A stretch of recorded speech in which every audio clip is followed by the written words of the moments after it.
team. I think the last several years the Vikings have been favored in their game against Evangel, but Evangel tends to play the Vikings pretty tough. The Vikes have managed to squeak out wins, but most of the games with these Crusaders have gone right down to the wire, so this will be another tough test today. Well, let's take a look at the games that are being played today in the conference. First of all, Peru is at Graceland.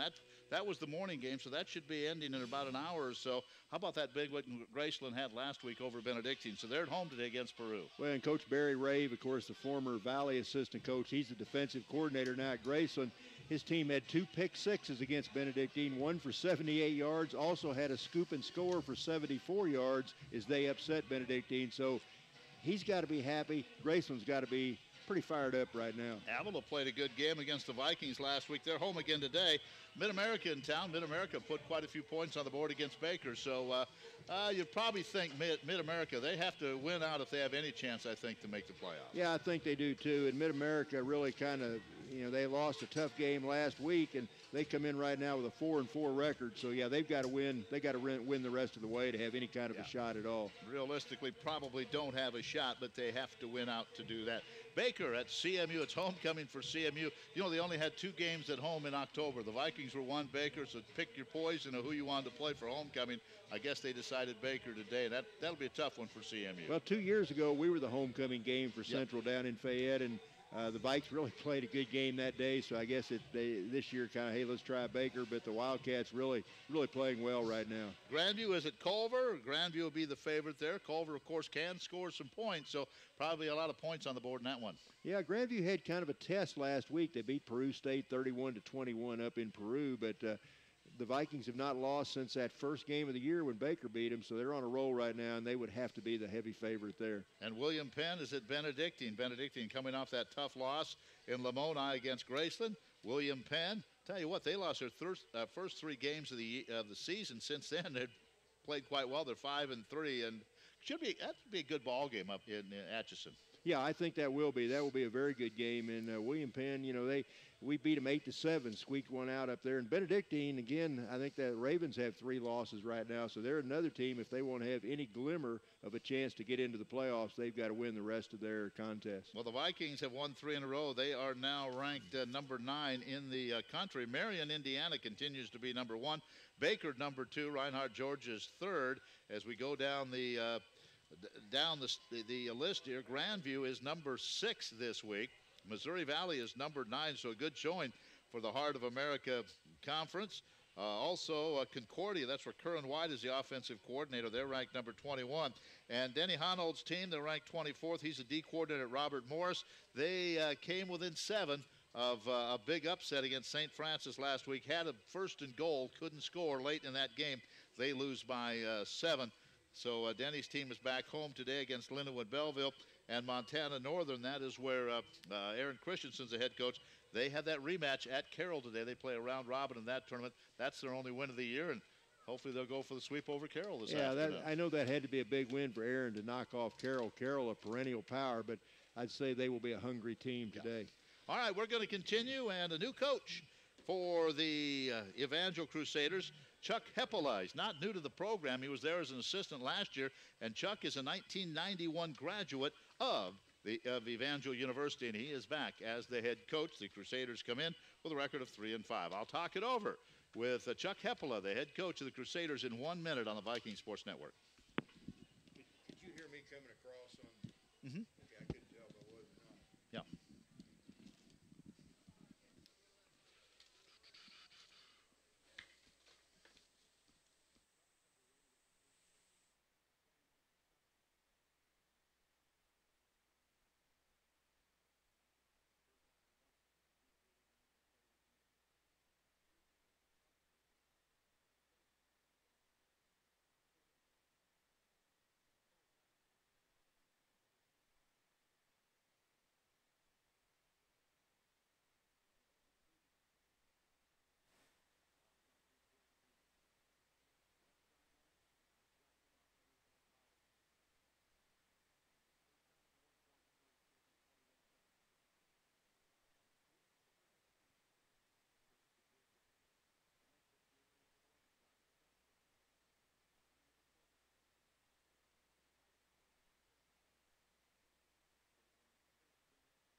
On the Viking pregame show, Chuck Heppola, the head coach of the Evangel Crusaders, my guest. And, Coach, first year as a head coach, certainly not new to the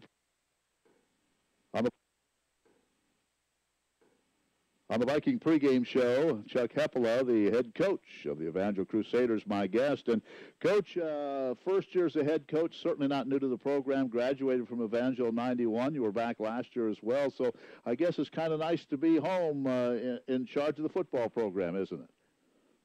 Oh, without question. It was a blessing to be able to come back to the place that I graduated, place that I met my wife, and place that my daughter is going to school now. And so it's just been a blessing, and it's been a lot of fun. Coach, let's talk about last week's game. You defeated CMU 30-28. As I look back at some of the numbers on that game, it was all offense in the first half, mostly defense in the second half. It was a tale of two different halves, wasn't it? Yeah, it really was. It was, we were clicking on all cylinders early in the game offensively, and then they got a burst of energy and started executing offensively as well. And part of that too was we were missing some tackles. We had guys in position, but just missed some tackles, and then let them kind of ink back in. And really, to be honest with you, the difference in that game was, they had two turnovers, we had one, and we also made some really big plays on special teams. Well, Dalton Taylor's a name I have to mention to you. A couple of blocked field goal attempts and an 85-yard return. Quite a game for that young man. Very much so. In fact, we've been kind of giving him a hard time this week because he actually potentially could have blocked a third, and so we've been giving him a hard time about that. And, yeah, absolutely had an outstanding game. Blocked two field goals. In fact, the one that one of them, obviously, he blocked and then also picked it up and scored a nice touchdown. And so, that was a nice momentum, that we needed. And so just a really nice game for him. And we put a lot of emphasis on special teams. So we're not one of those teams that just wants to execute offensively and defensively. We want to execute in all three phases. Coach, you're 3-5 right now as you come into Marshall to take on Missouri Valley. And I'll tell you, this conference in general, Heart of America, now you get in the South Division. Man, there are some tough ball games. This is a good conference, isn't it? Oh, without question. It's, my wife, she was asking me, she's like, every stop you go, you play one of the best conferences in the country. And I say, I don't know why my career always seems to be like that. I was in the Southland Conference at the FCS level prior to coming here, and it was one of the best conferences in the nation at that level. And then now I come to NAI, and I'm in the Heart of America Conference, which is, in my opinion, probably the best conference in the nation at this level of football. So it's a lot of fun, but you definitely got to bring your A game every week. Coach, your thoughts on this Missouri Valley ball club you're going to face today? Just a really talented football team. We've obviously been doing our video study on them as they've been doing the same on us. And they're talented on offense, defense, and then also special teams. But some really good football players out there and very well coached. And obviously, if you're ranked in the top 10 and only have one loss, you've got to be executing in all three phases, and they've done a pretty good job of that. Coach, it seems like the last few years, at least when I've been doing this, these Evangel Valley games are always pretty close, and I really don't expect anything different today. It seems like these two teams always have a good one when we get together. Maybe fun for the fans, maybe more heartache for the coaches, but these seem to be pretty close ball games. Yeah, without question. In fact, we were reflecting on last year's game. I think I believe this to be true, but we were leading the ball game 59 minutes of those 60 minutes, and they were fortunate enough to get a nice punt return. I think they also had a trick play, also being able to get it down and then able to score to take the lead. So that was definitely a heartbreaker. But you're exactly right.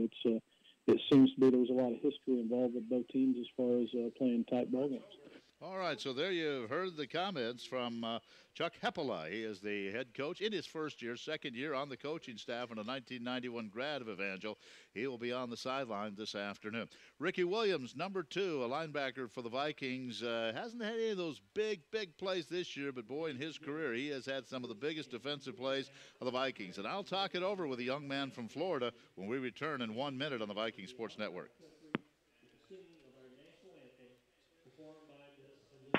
Grow like crazy. Be ready with the new Toro mower built tough to last. See a Toro dealer today and get the total Toro treatment with prices starting at just $269. You get expert advice, great selection, financing options, excellent warranties, and professional service. Toro's the choice of professionals, and your dealer can help you get the professional look for your lawn, too. Get the total Toro treatment at Davis Lawn Equipment, 317 North Jefferson in Marshall. Whirlpool equals quality, and Charlie's Appliance Sales and Service in Marshall is your one-stop Whirlpool headquarters. Whether you need a gas or electric range, Charlie's has just the one for you, with options like rapid preheat and steam clean. Time to replace the microwave? Once again, Charlie's has you covered. They carry microwaves for both the countertop and over the countertop. Charlie's also carries several models of dishwashers.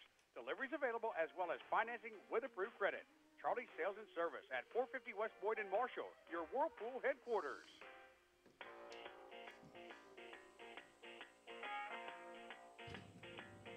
On the pregame show, Ricky Williams, linebacker, joins us. And, Ricky, we've done this before, but I want to let people know a little bit about your background. From Florida City, Florida, how in the world did you get to Valley 4 years ago?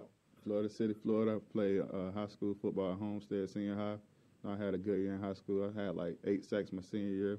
So I was getting some letters from Valley, and I also got some letters from this other school, West Virginia. So I was pretty undersized to go to Division I. So I had to start coming to Missouri, visit the world, get to meet new people. Then here you are, 4 years later. It has gone by quite rapidly, hasn't it? Goes by quick, snapping the fingers. Just like high school, it goes by real fast. Now, you are one of the linebackers on this team. Valley's always been known for good defense, and since you've been here, that's kind of the same thing, isn't it? Yeah, we've always been known for good defense. Last year we had a little bit of a down year, but, we're back on track this year, known for good defense. Well, the last 4 years when I've watched you play, a lot of big plays. I go back to Benedictine a few years ago with a big interception, but you had one even longer than that against Baker, didn't you? Yep, had a 93-yard against Baker. Every time I catch a pick, I always think end zone. I can't count on the offense, so I'm finding the best way to put it in the end zone. And you have done that quite well.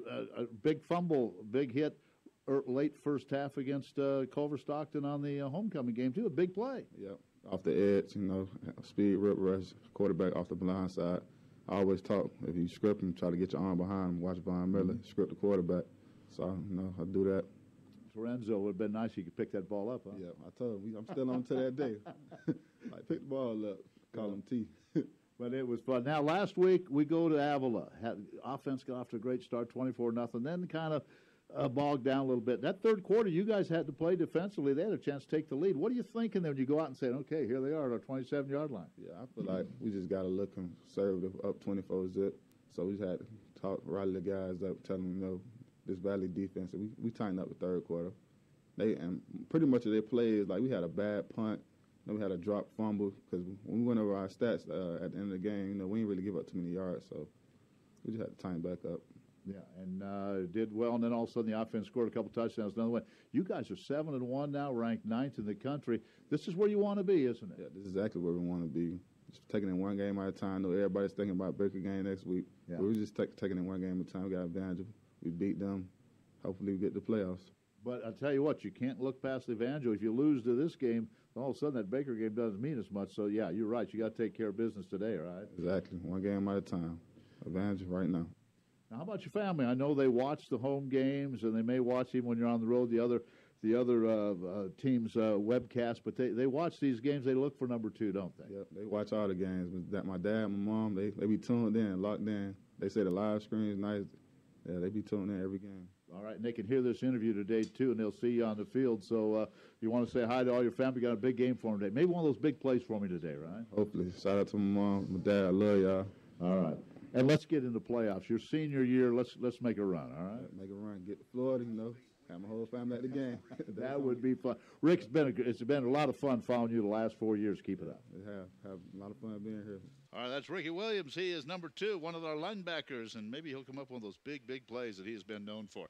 We're going to talk things over with Blaze Holzer. Blaze, one of the offensive coaches, he's in charge of this receiving corps and this passing game that really has shown a lot of promise throughout this good start to this season. The Vikings are 7-1. Coach Holzer is my guest in 1 minute. Viking Sports Network. At Sweet Springs buys all classes of slaughter hogs, sows, boars, butchers, and all quality animals at the best prices around. You, the producer, will reap the benefits by calling UPI Parks Hog Market. Plus, they also buy sheep and goats. UPI Parks Hog Market are humane animal handling professionals and can also provide transportation for your hogs. Call weekdays between 8 and 5 at 660-335-7084 or stop by UPI Parks Hog Market, exit 74 on I-70 at YY. Looking for the right relationship? When you open an account with Wood & Houston Bank, you're connecting with a dedicated local team focusing on delivering convenience, security, and the very best in personal banking. Act now. Open a new smart checking account with direct deposit and get a Tervis tumbler or water bottle of your choice. Visit us online at woodhouston.com or stop into one of our convenient banking center locations.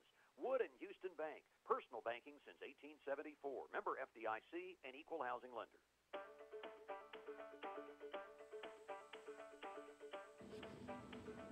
On the pregame show, Blaze Holzer joins us, and Coach, 8 games into this thing already, 7-1, off to really a great start.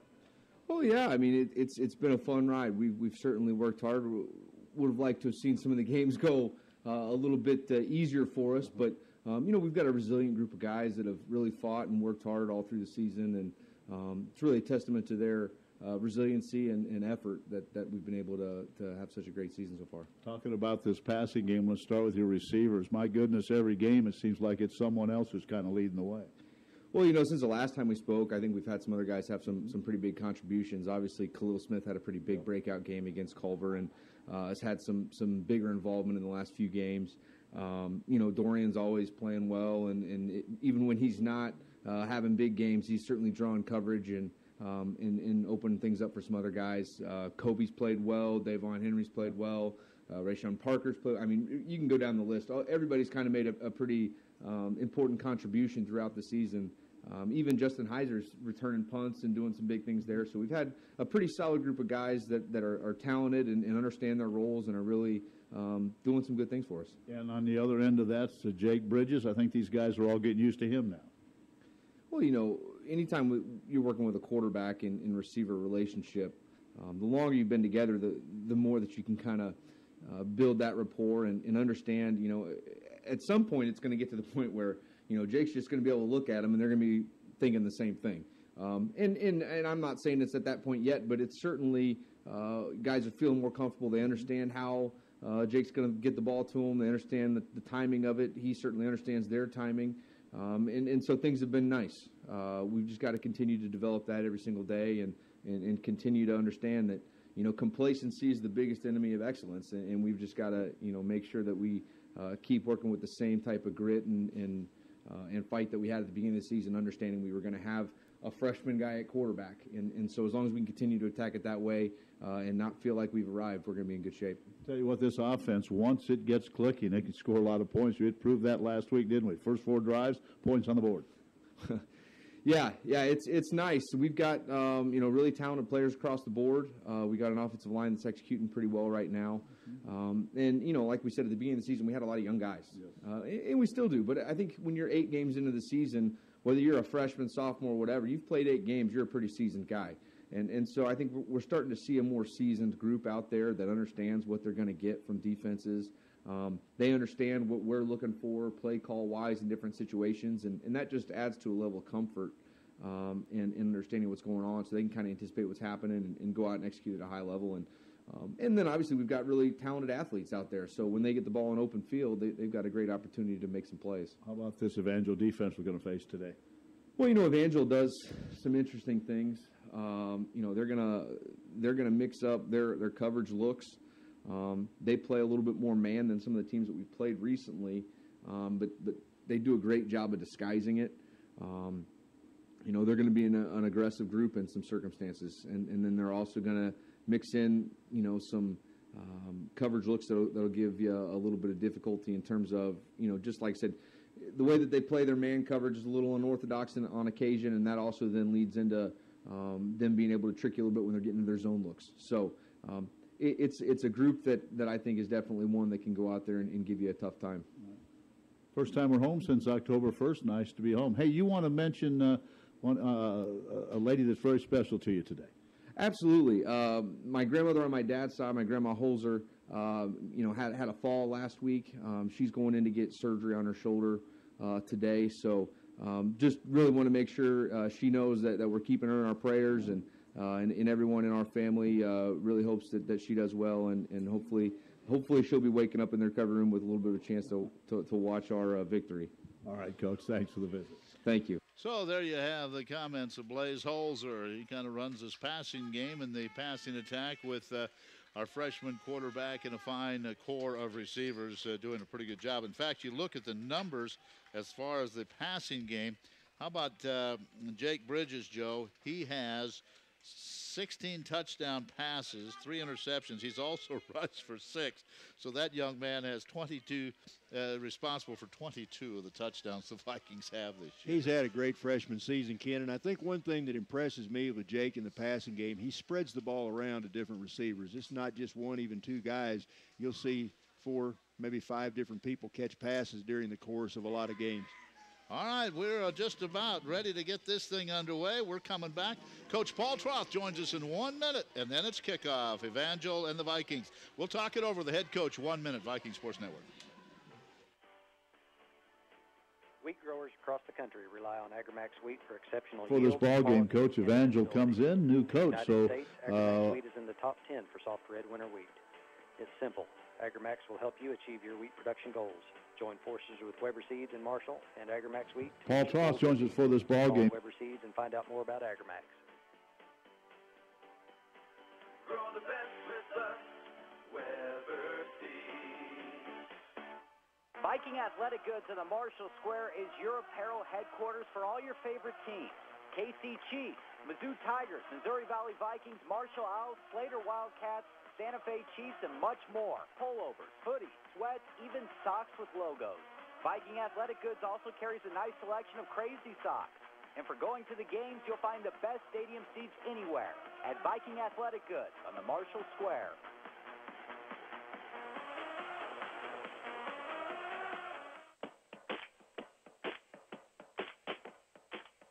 Paul Troth joins us for this ball game. Coach Evangel comes in, new coach. So I guess a lot of new things with their program. Yeah, I believe he was on staff last year, so they have some of the same coaches as a year ago. Obviously, he's now the new head coach, so they're a little bit different, but you're also seeing some familiar things. Go back to last week at Avila. Boy, what a great start. First 4 possessions, points on the board.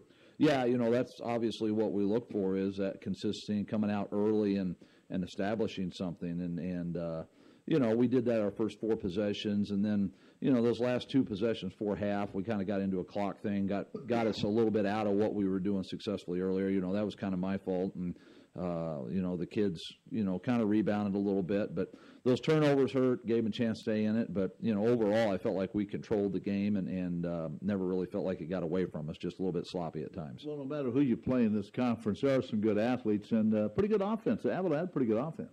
Yeah, absolutely. I mean, the thing is, we've got, a lot of young guys. We've got some veterans in there mixed in, too. But, it's a tough conference. So every week, you're not going to just show up and beat people. You got to go out and play.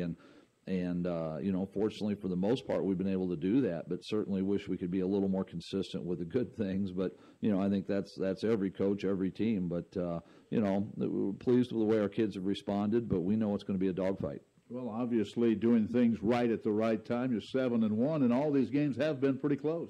Yeah, exactly. You can't look at any game and say that we just ran away with it right from the beginning.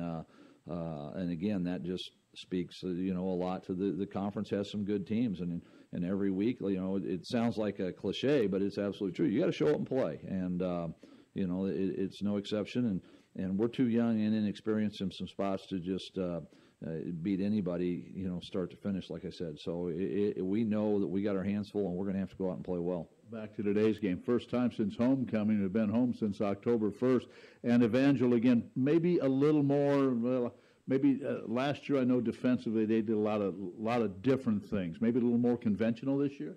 Well, they had a package last year on defense where they kind of moved some guys around and walked around and, what we termed radar and did some things that made it, trying to confuse. And it was a little bit difficult at times on blocking assignments when they're moving so much. So not seeing as much of that to this point, but at the same time, I'm sure that's still in their playbook. So you never know. We've got to prepare for everything. But certainly they've had a chance to win some games that they lost some close ones, and they've been in just about every game they've played. All right, so there you have Coach Paul Troth. We have talked about this game long enough. Now let's play it. The Evangel Crusaders will receive the football to start this contest on Greg Mitchell Field, Volney Ashford Stadium. Thanks for being with us on the Viking Sports Network, KMMO FM Marshall, moval.edu. Chaz Maddie and his crew bringing you all the pictures of this game, and we're ready to go. The Crusaders 3-5. The Vikings ranked number 9 this week. They are 7-1.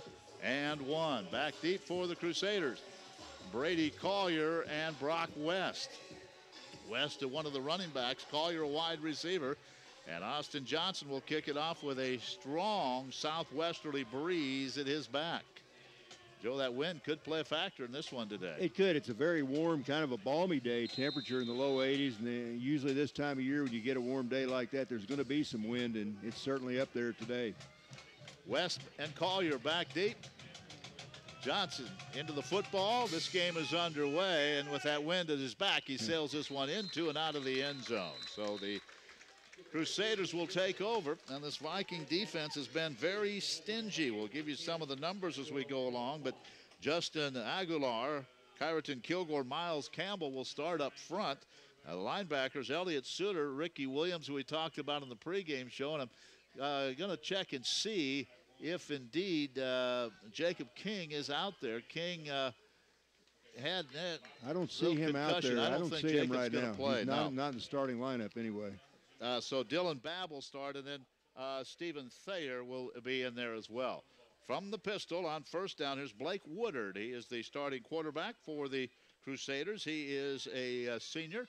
And on first down, he wants to throw over the middle, and the pass is caught, but Suter's right there, and there's very little gain on that play at all. Dallas Hester made the catch, his 22nd of the year, but Suter was right there. That's one of those plays you want to throw the short pass and have the receiver do something with the ball after he catches it. No way to do that time is Elliott Suter right there. In fact, that's going to be a loss of 2 yards on that completed pass. I see Jacob King on the sideline. He got hit, and they went through the concussion protocol over the week, and don't know if he'll play today or not. But it's second down and 12, a loss of 2 on that play. Now a little quarterback draw, and Woodard is hit at the line, and he's going to lose a yard or 2. Just nowhere to go. Now a flag is thrown, and this may be on Aguilar. I don't know if it's unsportsmanlike. Personal foul, face mask, and it is on Justin Aguilar. So the Vikings would have had the Crusaders third and about 14, but a face mask penalty, and it's going to be a first down. Well, Kyraton Kilgore, the first man to get there. Aguilar came in next, and I guess he must have wrapped him up around the head with a face mask. So Vikings, great couple of defensive plays, but they're going to be for naught as that's going to move the ball out to about the 38-yard line. It'll be 1st and 10 for the Crusaders. Now they back it up to the 37, back it up a yard. Aguilar comes out. Miles Campbell is on that front line along with Nate Higgins now. After the penalty, it's first down at the 37-yard line. Out of the pistol, they want to run the football, give it to West, little juke move, and he gets across the 40, out to the 42. That's Brock West. He's out of Lebanon, Missouri, and that's a decent gain on first down. It'll be second down and about 5. Good tackle that time by defensive back Jonathan Battle. Jonathan got him up around the shoulder pads and wrestled him to the ground, but like you said, pretty productive first down play, so Vikes need a stop right here. Ball is at the 43-yard line, the Crusaders' own 43. Now they send a couple of wide receivers off to the left side. That's the wide side of the field, under center. They give it off to West, trying to get to the corner. The Vikings are there, and they wrap him up right at the line of scrimmage. He tried to run wide, and there was just nothing there at all, and it'll be third down. Desimone came up, and it looked like Suter was there as well. It's going to be third down. Yeah, and I'm trying to see. I think that was maybe Ricky Williams that stripped the interference. They had a couple blockers out there, and Ricky didn't make the tackle, but he broke up the wedge that the Evangel tried to have, and then Desimone came up to make the stop. So third down at about, let's say, 3. Have to get to their own 47 to pick up a first down.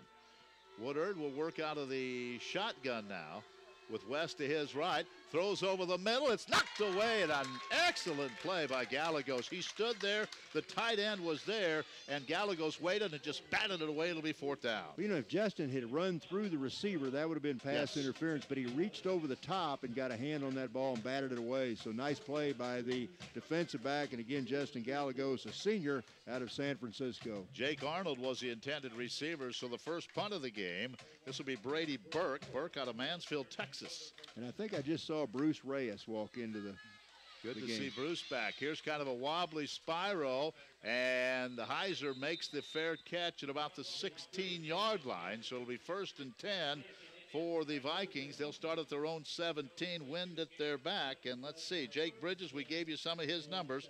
He's 110 out of 178, 16 touchdowns, 3 interceptions, and he has 6 rushing touchdowns. So he leads this offense. Troy Jones back in at center. He missed last week's game. Jones back at center. Brandon Latham and Brandon McDonald the guards. Jay Atherton and Onasai Satoa are the tackles. Cody Hendricks is the tight end. And, of course, Kenny Sanford is the running back to start the game from the 17-yard line. And Kenny gets the handoff hit, and he loses a couple of yards. As wrapping him up was Josh Evans, and someone missed an assignment there. Evans was in the backfield, 3-yard loss. Josh, a junior defensive back out of Pleasant Hope, Missouri, and boy, he blew that play up. He was into that Viking backfield about the same time the ball got there. And you mentioned Jake Bridges, his high school team, Central Park Hills, they're playing for a district championship next week against St. Genevieve. Well, good luck to them. It's 2nd down and 13 after the loss. And here's the throw over the middle. They give it off to Stenard. Stenard heads upfield, spin move across the 20, gets to the 23. He almost wanted to reverse his field and then thought better of it and got what he could and gets to the 24-yard line. So he picks up about 10, but after the loss, it'll be 3rd and 3. What do you call that dance move that Dorian tried to put on? He kind of shuffled a little bit, kind of shook those hips, moved one way. Devon Overall, a senior linebacker, there to make the stop for the Satyrs. 3rd down and 3. The Vikings would like a 1st down on their first possession. No score first quarter. Bridges back to throw. Pocket collapses. Bridges gets out of there, rolls to his right. He's got all kinds of room to run. He's going to take off. He's across the 30 on the far side and gets the 1st down to the 34-yard line. We see that time after time. He had nowhere to go and somehow got away from the pressure and picks up a 1st down at the 34-yard line. Again, for the 2nd time in, 3 plays, Josh Evans was into that backfield again, almost nailed Jake for a loss, but Jake, as he has been all year, very elusive, got away and picked up the 1st down. Well, you'll call Josh Evans' name. 54 tackles, 8.5 sacks coming into this game. So he is in that backfield a lot. 1st down, though, they say went out of bounds at the 31-yard line, but it is enough for a Viking 1st down. They'll work out of the pistol, and they'll hand it off. And here is Kenny going straight ahead, getting a couple of yards. Kenny Sanford out of Hilliard, Ohio. He is the leading rusher in the league. Wow. 785 yards coming in. That is leading the Heart of America Conference. Not much of a hole to run through that time. Kenny made something out of nothing. He got 3 yards on that play on a great second effort, good spin move. You know, he had over 200 yards rushing last week and vaulted him into 1st in the league, so let's hope he has another big day. Getting better every week. Bridges now rolls to his left, in trouble, throws back over the middle. Good catch by Heiser.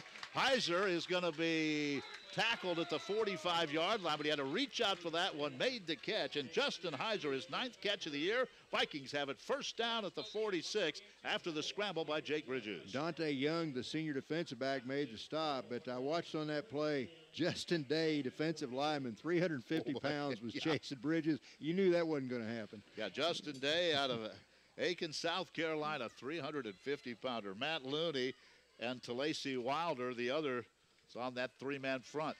1st down at the 46 after the catch. Again, here's a throw. Downfield, it is caught, and that is all the way to the Evangel 20. Down to the 15-yard line goes Jacoby Butler. Breaks another tackle and is finally down at the 3-yard line. 1st and goal Vikings. Tight window, and they found it, and Ballard made the catch. It's 1st and goal. Great job by Jacoby of running after he caught the ball. Almost broke that one. In fact, the pass a little bit behind him. He had to hesitate just a second to wait for the ball. If that ball had been out in front, that would have been a 6-pointer, but good enough. It gets the Vikes down inside the 5, 1st and goal. 1st and goal on their first possession. They'll mark it at the 4-yard line is where the knee went down for Jacoby Bellard on his 39th catch of the year. Bridges, the pistol set. Stenard is wide to the right side. They give it off. Kenny looking for a hole, and he's got it. Kenny Sanford, touchdown. A 4-yard run to the left side. That's his 6th touchdown on the ground this year. And the Vikings, a nice drive to take the early lead, 6-0. What was that, about an 80-yard drive? I think Heiser made that fair catch right around the 20, didn't he? No, that was about the 17. At the 17-yard line. Yep. Okay. 83-yard drive. Using the passing game, and Sanford gets the touchdown.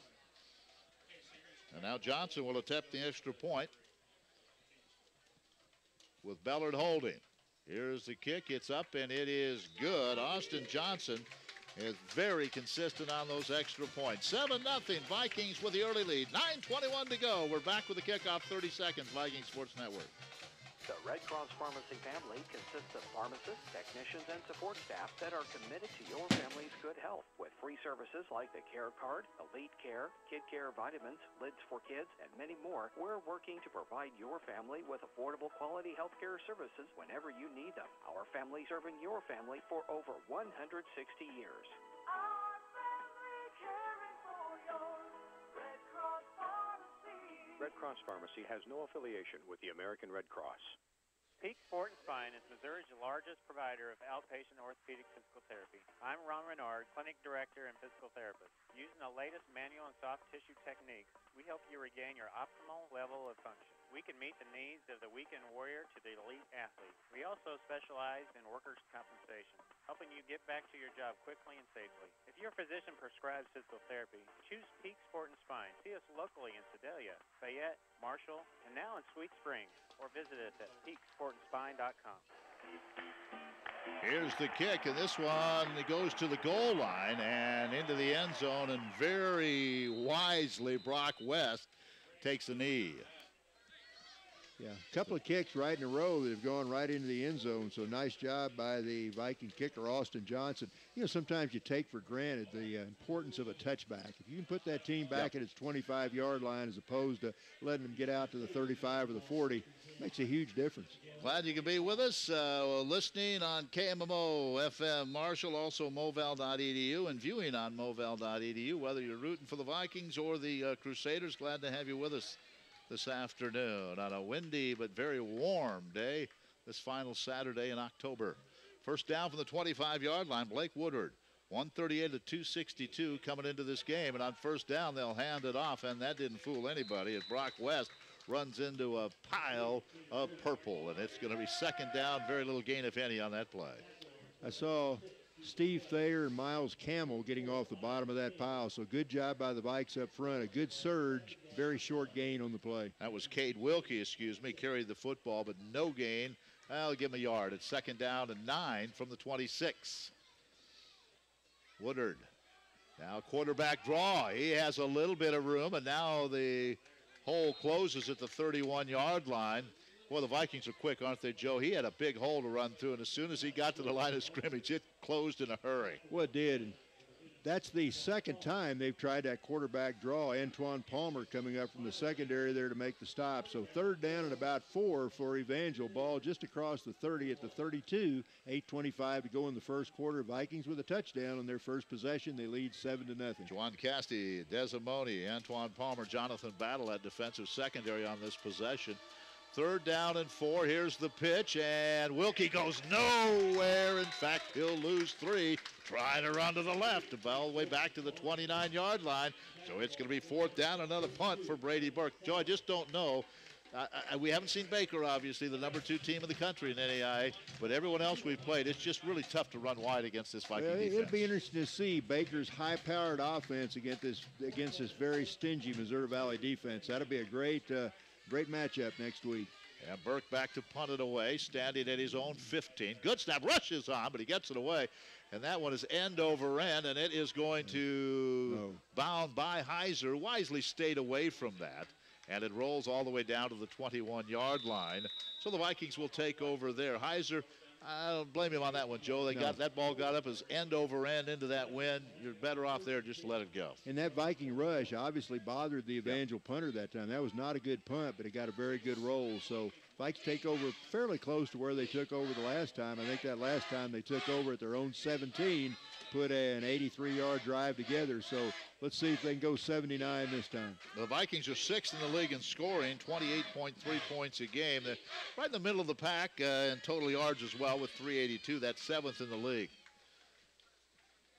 First down from the 21-yard line. Kenny Sanford bounces to the outside. He's to the 30, stays on his feet. Oh, hit hard, but he got a first down, an 11-yard gain.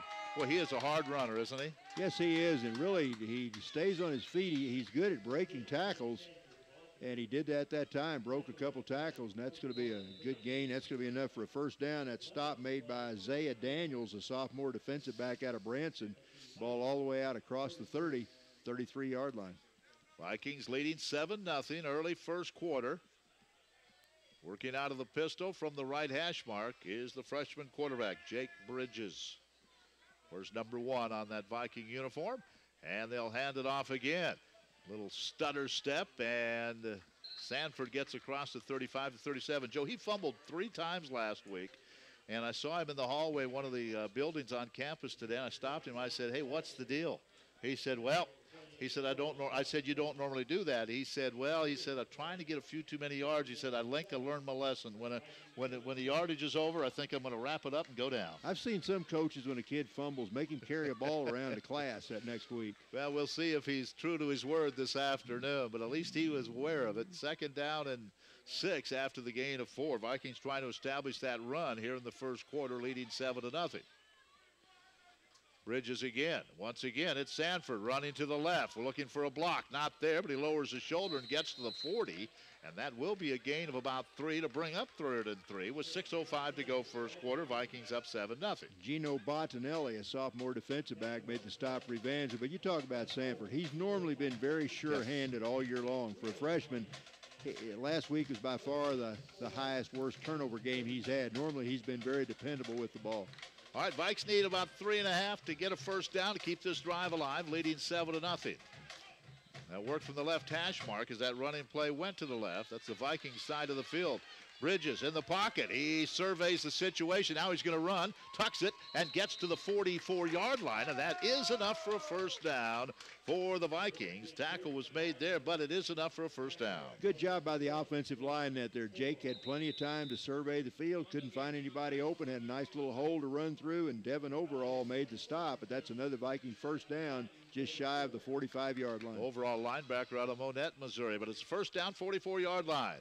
As this drive continues, Vikings have the wind at their back here in this quarter, and here's the bubble screen, and this time the Crusaders were ready for it. They get it to Jacoby Bellard, but absolutely no gain. In fact, he'll lose a yard. There were about 4 or 5 white shirts out there and only 1 or 2 blockers. Yeah, good block by Justin Heiser, but he can only block one guy. Yeah. Like I said, there were 3 or 4 others out there, so nice job by Evangel that time. They smelled out that bubble screen, and it's a loss of a yard, going to be second down and 11.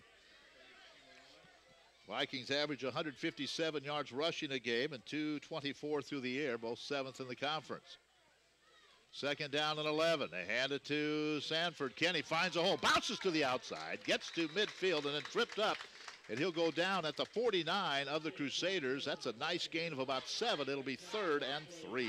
Freshman defensive back Micah Daniels out of Kansas City got Kenny down around the ankles that time, tripped him up. So ball just across the 50.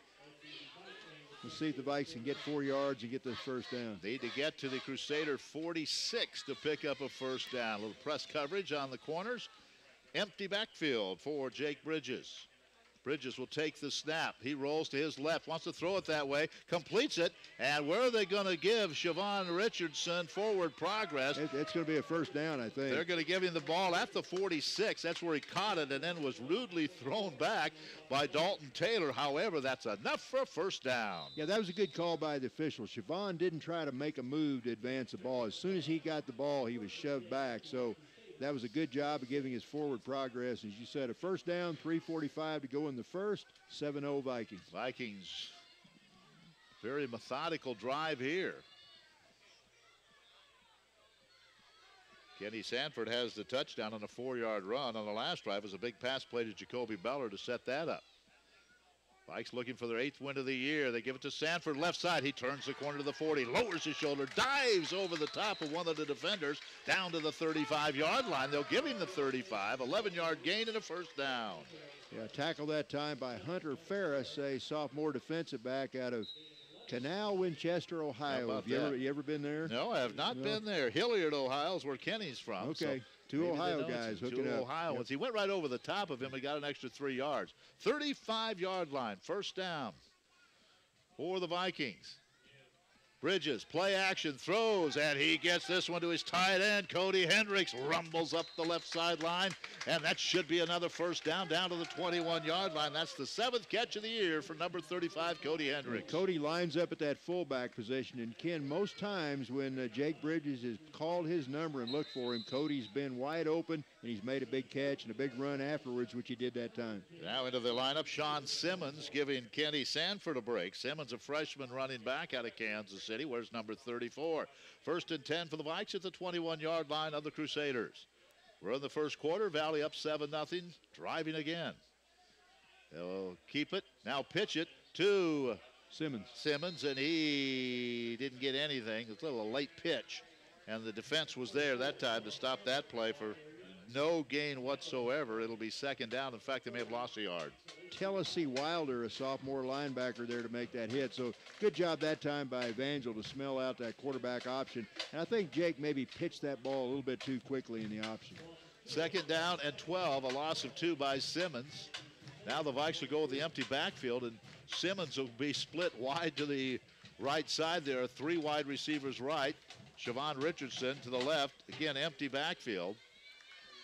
On a second down and 12 for Bridges. Takes the snap, quarterback draw, looks for a hole, and he gets inside the 20 down to the 18. That was a quarterback draw all the way, so it'll bring up a manageable 3rd and about 7. Colin Lawson, sophomore linebacker, wrestles Jake down, but let's call that a gain. Looks like a gain of about maybe 4 or 5 on the play, so let's call it 3rd down, and looks like 3rd down and 7 for the Vikes. Heiser coming in, and Cody Hendricks is out for this 3rd down play. 1:20 to go in the quarter, 7-0 Vikings. Boy, this first quarter moving right along. See if the Vikes can pick up a big 3rd down here. 3rd down and 7, working from the left hash mark.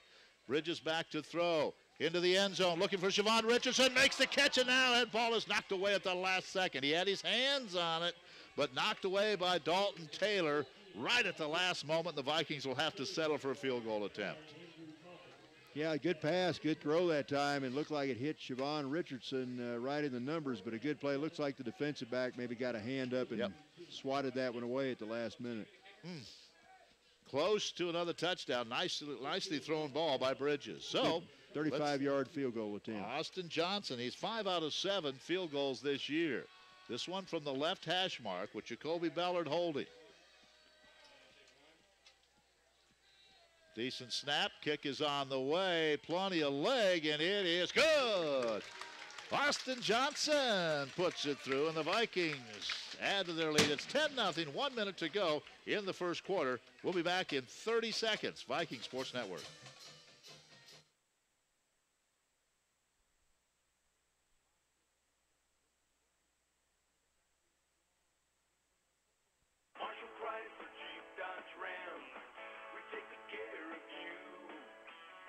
Wow, this is Charlie. It's Ram Power Days at Marshall Chrysler Jeep Dodge Ram. Stop by and check out our 20% off sale on select models while they last. Don't miss out. Remember, watch for the children as they trick and treat. The Marshall Chrysler family cares. We're the dealer after the sale, so please buckle up and drive safely.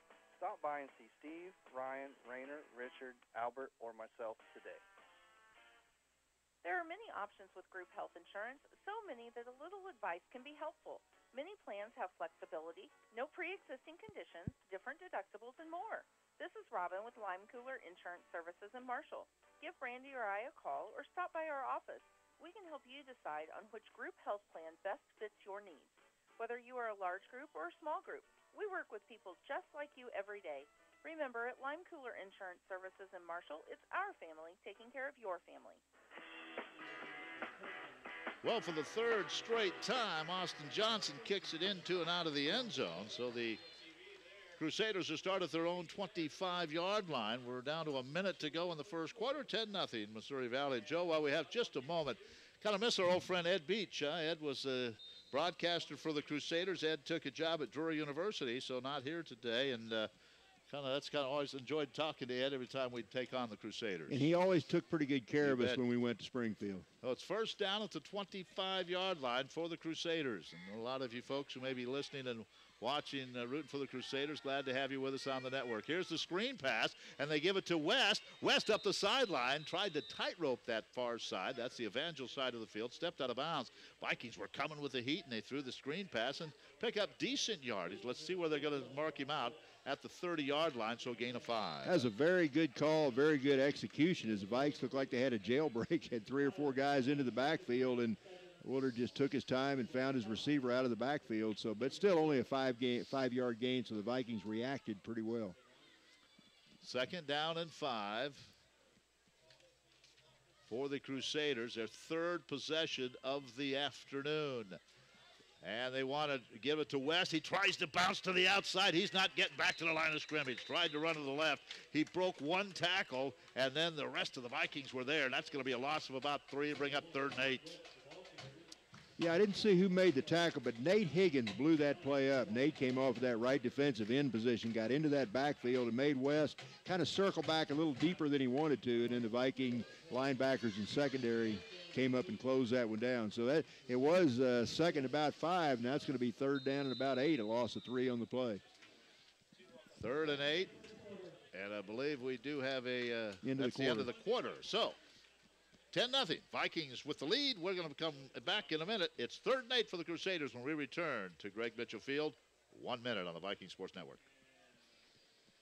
Save energy and money at La Crosse Lumber in Marshall with Owens Corning Arctic Cat Expanding Insulation System. Featuring blown-in pink fiberglass insulation, with Owens Corning, pink is green. Their insulation is eco-friendly, and La Crosse Lumber will let you use their machine for free. It will blow 1,000 square feet per hour. Owens Corning Arctic Cat Insulation. Bring in your measurements and get a free estimate today. It's only $35.95 per bag, and veterans get an additional 10% off. La Crosse Lumber, 152 West Morgan Street in Marshall.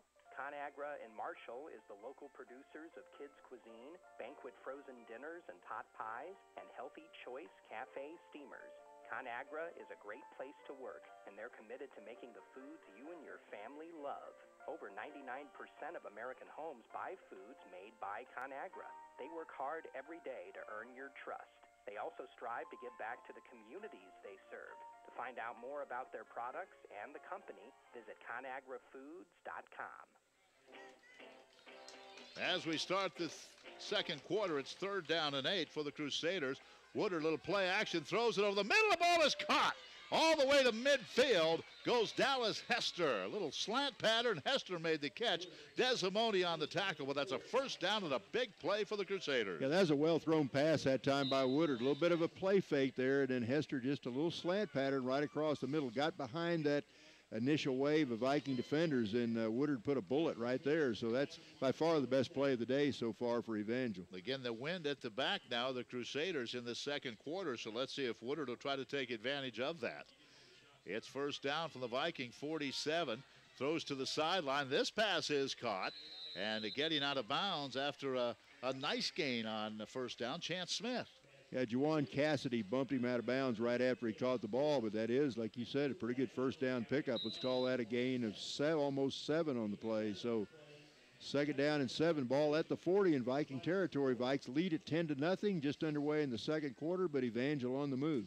Chance Smith out of Seneca, Missouri. That was his 11th catch of the year. 2nd down and 3 from the left hash mark. Woodard will take the snap and want to run a quarterback draw, and he almost fumbled the ball. Grabbed it after a gain of a yard. You could see when he was initially hit by Kyraton Kilgore, that ball kind of came out, and he went back, reached it, grabbed it, and hit the dirt. It's going to be 3rd down and 3. That quarterback draw must be a big play in the repertoire of the Crusaders. That's the 3rd time they've run that play here in the early going.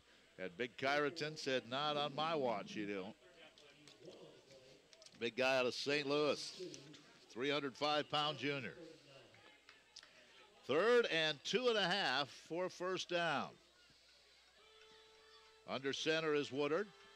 He hands it off. No, he's going to keep it. Now throws, sideline. It is dropped. Good play action. He rolled, had a receiver there, and the ball was dropped by Donnie Thomas. Should have had that one at the Viking 17. I think that pass was intended for number 80, Yeah. Chance Smith. He was there, and Donnie Thomas cut right in front of him and more or less broke it up. Yeah. That ball was right at Chance Smith. So give the Crusaders nice defensive play by them on offense that time. Little play action. West carried out his fake. So 4th down, Crusaders going for it. They need to get to the Viking 38-yard line, 37-yard line to pick up a first down.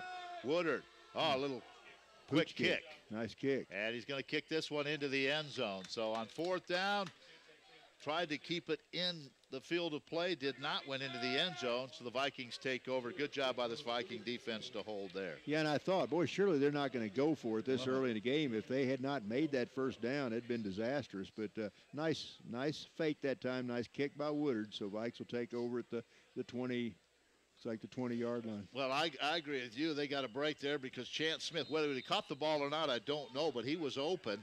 And then at the last second, Donnie Thomas cut in front of him, reached out, and knocked it away with his left hand. Chance was sitting there thinking, wide open, thinking, come on, get here, get here, get here. Thank you very much. So 2 receivers in the same area. Of course, Thomas didn't know Chance was back there either. So first down for the Vikes at the 20-yard line after that quick kick. And here comes Kenny Sanford through a hole to the 30, up the left sideline to the 40, gets a great block. He's to midfield. It's going to come back as they're going to call that a hold. Sanford takes it to the 20. He's going to take it to the house, but a flag is down back at the 42. Yeah, Siobhan Richardson had his arms wrapped around. He made a good block. He knocked the defender down, but he pretty well danced with him, had his arms around him, did a couple two-step moves, and took him to the ground, and that one's going to come back. Oh, man. So Kenny Sanford, the leading rusher in the conference, really would have added to his totals, but the flag was thrown at the 42-yard line. And so that'll come back from there. It'll probably still be close to a first down because from the spot of the infraction, that's a good 12 yards beyond the line of scrimmage. Yeah, you called it. Siobhan Richardson with the call. It's still going to be a 12-yard game. Yeah, not a bad game, but it could have been much more. Could have been 80. But give Siobhan credit. At least he made the block. He made the play, just didn't make it legally. Didn't make the block was probably all right. It's when he grabbed him. Well, it's first down at the 31-yard line. But sometimes receivers don't block. Yeah, that was good to see. Well, the Vikings know they can run the football. First down at their own 31-yard line. And, of course, Simmons in now, giving Sanford a break. High snap. They give it to Simmons. Freshman turns the corner and gets a couple of yards on the far side of the field. That's the Evangel side of the field. He gets about 2. It'll be second down and 8. Yeah, and you knew Kenny Sanford needed a blow after that 80-yard run, so he was out. It looks like Simmons is going to stay in the game. Sanford's still on the sideline, so it'll be second down and about 7 for the Vikings. Ball just shy of the 35-yard line. Vikes lead at 10-0. 12:34 to go in the first half. Ronald Stedfeld, a junior, comes in at tight end, number 85, second down and 8. Stenard one-on-one on the near side of the field. Only 2 wide receivers on the second down play, and they give it back to Simmons. Simmons looks for a hole, lowers the shoulder, gets low to the turf, and gets across the 35 out to the 38. It'll be third down and 3 coming up. Nice little change of directions that time by Sean Simmons. Stop on the play, Justin Day, the big 350-pound sophomore defensive lineman, and one of the Crusaders looks like he's down in the field right now, so we've got a timeout. It's going to be third down and looks like third and maybe about 2 or 3. So we have 12:09 to go in the first half. 10-0 Vikings with the lead. We'll keep it right here. At halftime, we're going to talk a little basketball. Chad Lance will join us, as will Tim Dixon. We'll talk about both Valley basketball teams. Believe it or not, the women start this week at Park, and then both teams at home next Saturday against Hannibal LaGrange. Our first broadcast will be November the 8th, a Tuesday. Columbia College will be here, and then the conference season gets underway in 2 weeks when Culver Stockton will be here. Well, what do we have? 4 additional conference games. You've got Clark College and Mount Mercy both come into the Heart of America, at least in basketball this year. So that adds 2 home games, 2 road games to the schedule. So they start that conference early. So we're going to talk to both basketball coaches at the half today. Speaking of basketball, boy, you talk about the on the both sides. How about 3 out of the 4 women's teams in the Final Four from this conference? And you talk about the men's. You have Mid-American Nazarene, Evangel, William Penn. I guess they're loaded again this year. It's going to be fun basketball. Oh, it will. And last year you mentioned the women. Baker and Mid-American Nazarene played for the national championship with Mid-Am coming out on top, and then Benedictine, like you said, in the semis. And the regular season champ CMU got knocked out in the first round. They did. 3rd down and 3, empty backfield for Jake Bridges. It's 10-0 Vikings. They'd like to keep this drive alive here. Bridges gets the snap.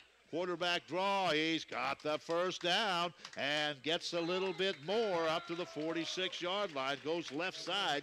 Atherton, Latham, and Jones on that left side, and he picks up a first down at the 46. And Ken, I'm thinking that's about the 3rd time on a 3rd down that Jake Bridges has run for a first down. Leighton Harris, sophomore defensive back there to bring him down, but Jake gets it across the 45 out to the 46. So good job by the freshman QB to pick up a necessary first down. 11:20 and counting first half. Vikings with the lead. They'll work back to the pistol. Sanford back into the contest. Gets the snap and gives it off to Kenny. Rise to go left side and stays ahead. Breaks a tackle. He's to the 30, up the sideline to the 20, and thrown out of bounds at the 8-yard line. There was a scrum, and somehow number 10 just popped out of that pile and headed up the sideline. He is elusive, isn't he? There is no way he should have gotten out of that scrum, as you called it right there. He broke about 3 tackles at the line of scrimmage, broke out of the grasp of a defensive back, and then finally Zachary Barr, a junior defensive back out of Willard, Missouri, drug him down, but not till Kenny got all the way inside the 10, down to about the 8-yard line. That's about a 45, 50-yard run. He already had an 80-yard run on this drive called back. 1st and goal, 7-yard line Valley. Sanford has 1 touchdown this afternoon. Vikes will work out of the pistol. And Jake Bridges saw something he didn't like, and he'll use a timeout. 10:31 to go. 10-0 Vikings. We're back in a minute. Viking Sports Network. Oh, my goodness, I just lost my debit card. What do you mean you lost your debit card? I used it earlier at the gas station. Now I can't find it. I've looked in my car, my purse. I even looked on the ground at the gas station. You bank with Community Bank of Marshall, right? Yes. No need to worry. Community Bank has an app for your smartphone. You can put a hold on your debit card. That will give you time. Then you can lift the hold when you find it. So you mean even though it's Sunday and the bank is closed, this will protect me from someone stealing my money? Yes. Bank with ease with Community Bank of Marshall. Community banking the way it was meant to be. Member FDIC. Young athletes often run the risk of strain or injury. It's good to know that Fitzgibbon Rehabilitation Services is on your team. Fitzgibbon Rehabilitation Services provides outpatient physical therapy, many highly specialized certified techniques designed to put athletes back at the top of their game. So when your doctor prescribes outpatient physical therapy, remember Fitzgibbon Rehabilitation Services is close by for adult, pediatric, and athletic physical rehabilitation. Learn more at fitzgibbon.org. After the timeout, it's 1st and goal for the Vikings at the Evangel 8-yard line. Empty backfield on this play after the timeout. Bridges standing back at the 13, takes the snap, looks over the middle, throws it, and it is caught for a touchdown. Siobhan Richardson to the back of the end zone. It's 16-0. Yeah, a nice little slant pattern by Richardson, an 8-yard touchdown. And Ken, I've got that. Looks like about a 6-play, 80-yard drive. So the Vikes have put drives together of 83 and 80 yards here in the first half, and that's good to see. They've scored on all 3 possessions so far. Good start again, as we had at Avalon. It's 16-0. Johnson will attempt yet an extra point. Austin Johnson. Bellard holds, good snap. This one's on the way, and this one is good. So 17-0, 10:27 to go in the first half. We're coming right back on the Viking Sports Network. Richardson Detailing and Mobile Service will help you with all your vehicles. Did you just want a minute? Did you just want a minute for the break?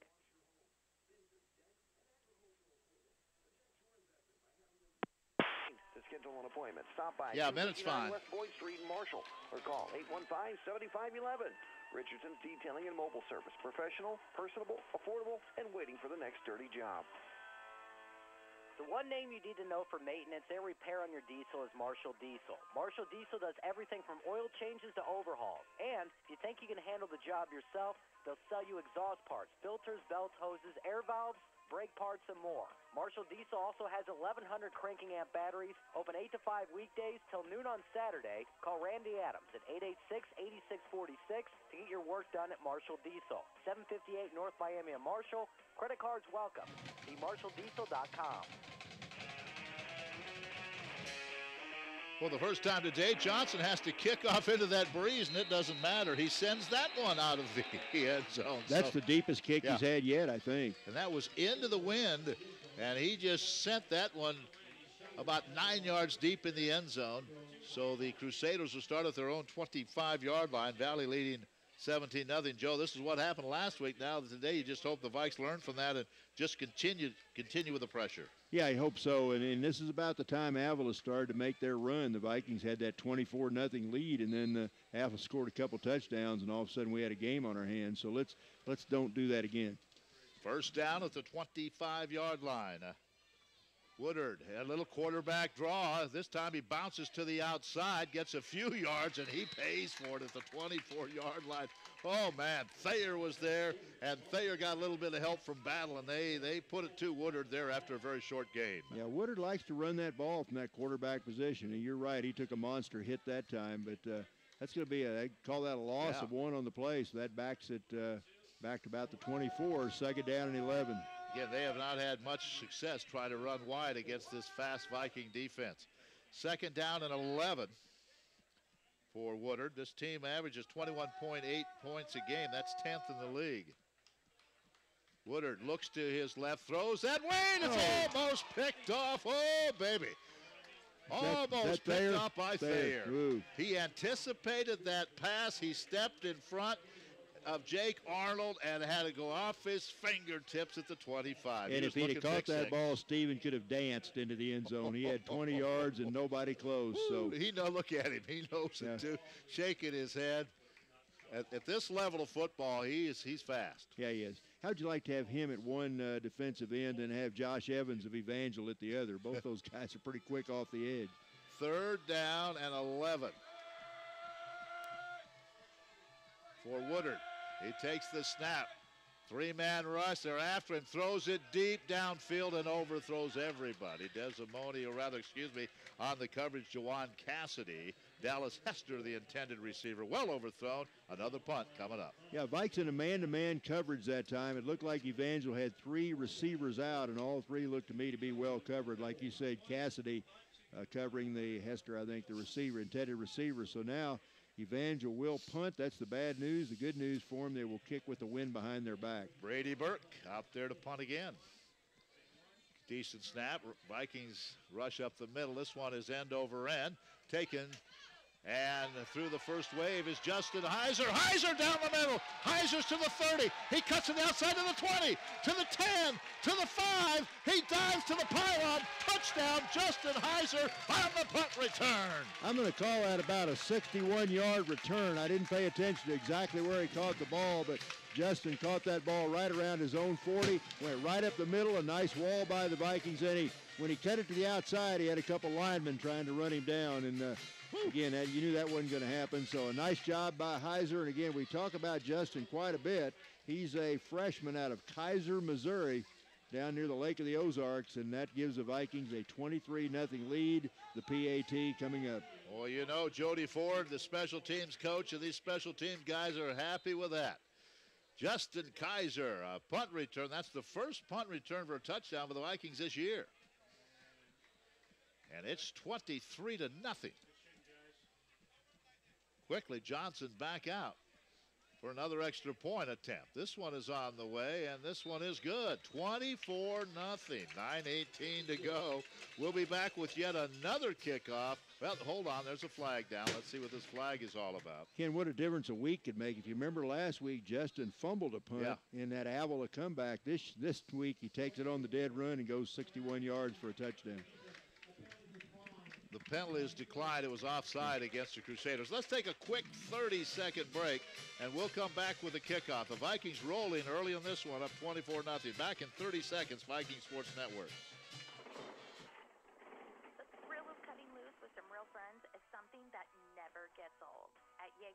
Harley-Davidson, we'll show you how easy it is to put that feeling back in your life. A Harley-Davidson motorcycle costs less than you think. We've got 8 Harley motorcycles starting at under $12,000. And Harley-Davidson Riding Academy makes learning to ride easy. Stop by Yeager's Harley-Davidson today. Live your legend. Yeager's Harley-Davidson. I didn't realize Sanford was leading the conference in rushing. YeagerCycles.com. Justin Heiser, punt return for a touchdown. He's getting the high fives up and down that Viking sideline. Valley off to a good start today, 24-0. Ranked number 9, Baker looming next week. And they, at this point, have not looked past these Crusaders. Now, this kick will be returned from the 5-yard line across the 15 out to the 20-25. And that's where the Crusaders will take over. That was the first one, not into the end zone by Johnson. But again, good coverage by Valley, and Crusaders will take over at their own 27-yard line. Elliott Suter and Cody Hendricks there to make the stop for the Vikings on that kickoff. So not much difference. It would have been at the 25 if it had gone into the end zone. So the Vikes lose 2 yards on that not going into the end zone, but pretty good coverage by the kickoff team. Do you think Suter makes a lot of plays on special teams, doesn't he? He's down there a lot. Yeah, he does. First down for the 27. Vikes up 24-0. Woodard rolling. They want to run the option. That ball is pitched forward, and they're going to get some positive yards out of it as that ball came right back to the running back, Cade Wilkie, as was pitched by Woodard, and he picked it off the turf and gets positive yards out to the 31-yard line, 2nd down and 6. Antoine Palmer and Ricky Williams on the stop. Again, a good sign. Jacob King is in the lineup right now for the Vikings. Did not start today. Got pretty good ding last week, but he's out there right now. Babb is also on that out on that field right now as one of those linebackers. Also, Brandon Thomas is on the field, number 52. It is 2nd down and about 5. They want to run it up the middle. Wilkie, he's hit hard right as the line goes down. No gain. Wow. Hit and spun around, and then the rest of the purple shirts got there. 3rd down and 5, no gain. Yeah, Dylan Babb was there on the stop. We mentioned Dylan's name more as the season's going on. He's a junior linebacker out of Gilroy, California, weighs in at 266 pounds. Well, Cedric O'Hara, remember, was a linebacker on this team, and he is out for the year with injury. So 3rd down and about 5, no gain on that play. Vikings up 24-0 here in the 2nd quarter. Woodard throws it out of the backfield, and forget it. Antoine Palmer makes a big hit, and another punt coming up. And if Antoine would have missed him, there were 2 other guys right there. Yeah. So great read, great pursuit by the left side of that Viking defense. And for probably about the 4th time today, Evangel's going to have to kick this one away. Man, what a job this defense has done. Just take a look at these numbers. The defense, 2nd in the league, 17 points a game behind Baker. They're 3rd in rushing defense, 124 a game, but they're 1st in total defense, giving up just 307 yards a game. And that's a good defensive unit. There's a low line drive punt. Here's Mr. Heiser again at the 35. He breaks one tackle, turns to the outside. Now he's going to be pulled down at the 37-yard line. Mr. Evans got him, Josh Evans, and I think is he the leading tackler on this team? He's one of them. Yeah. He has a bunch. He is the linebacker. He had 54 tackles coming into this game, 8.5 sacks. So he's all over the place. Yeah, he made a nice play on special teams that way. They were going to let Justin return 2 in a row on him. Ball's at the 35. The Viking offense has scored on every possession, and plus a punt return for a score. So it's 24-0, 7:10 to go. And this is where we were last week, Joe, against Avila, when wheels kind of fell off for a while. So let's see if the Vikings can keep it going here. 3 wide receivers off to the left side, including the running back, Kenny Sanford. Empty backfield. Empty backfield for Bridges. He takes the snap, throws the bubble screen to Javon Richardson. Breaks one tackle, the 40, up the Vikings sideline to the 45. And let's see where they're going to mark him out. They'll mark him out at the 46. That's an 11-yard gain and a 1st down for the Vikings. Yeah, nice block that time, Ken, by Cody Hendricks. That was that bubble screen, and Cody took his man and blocked him to the outside, created a lane there for that 1st down. So nice 1st down play by the Vikings. Ball at the 46-yard line. 6:59 to go in the 1st half. It's all Vikings right now, 24-0. Ball at their own 46, the right hash mark. Once again, working with an empty backfield is Jake Bridges. Jake takes the snap, rolls to his left, Pressure's on, throws it down, trying to get it to Jacoby Bellard, throws it downfield, and it's incomplete. Threw that one really out of bounds. It'll be 2nd down and 10 for the 46. Yeah, Evangel had a blitz on that time. Linebacker Damian Phillips was coming off the left side, and Jake ran away from him, put plenty of steam on that pass to Bellard, but just threw it a little bit too long for Jacoby. Well, it's 2nd down and 10, 46-yard line. Vikings up 24-0. Sanford now back in the backfield as they work out of the pistol.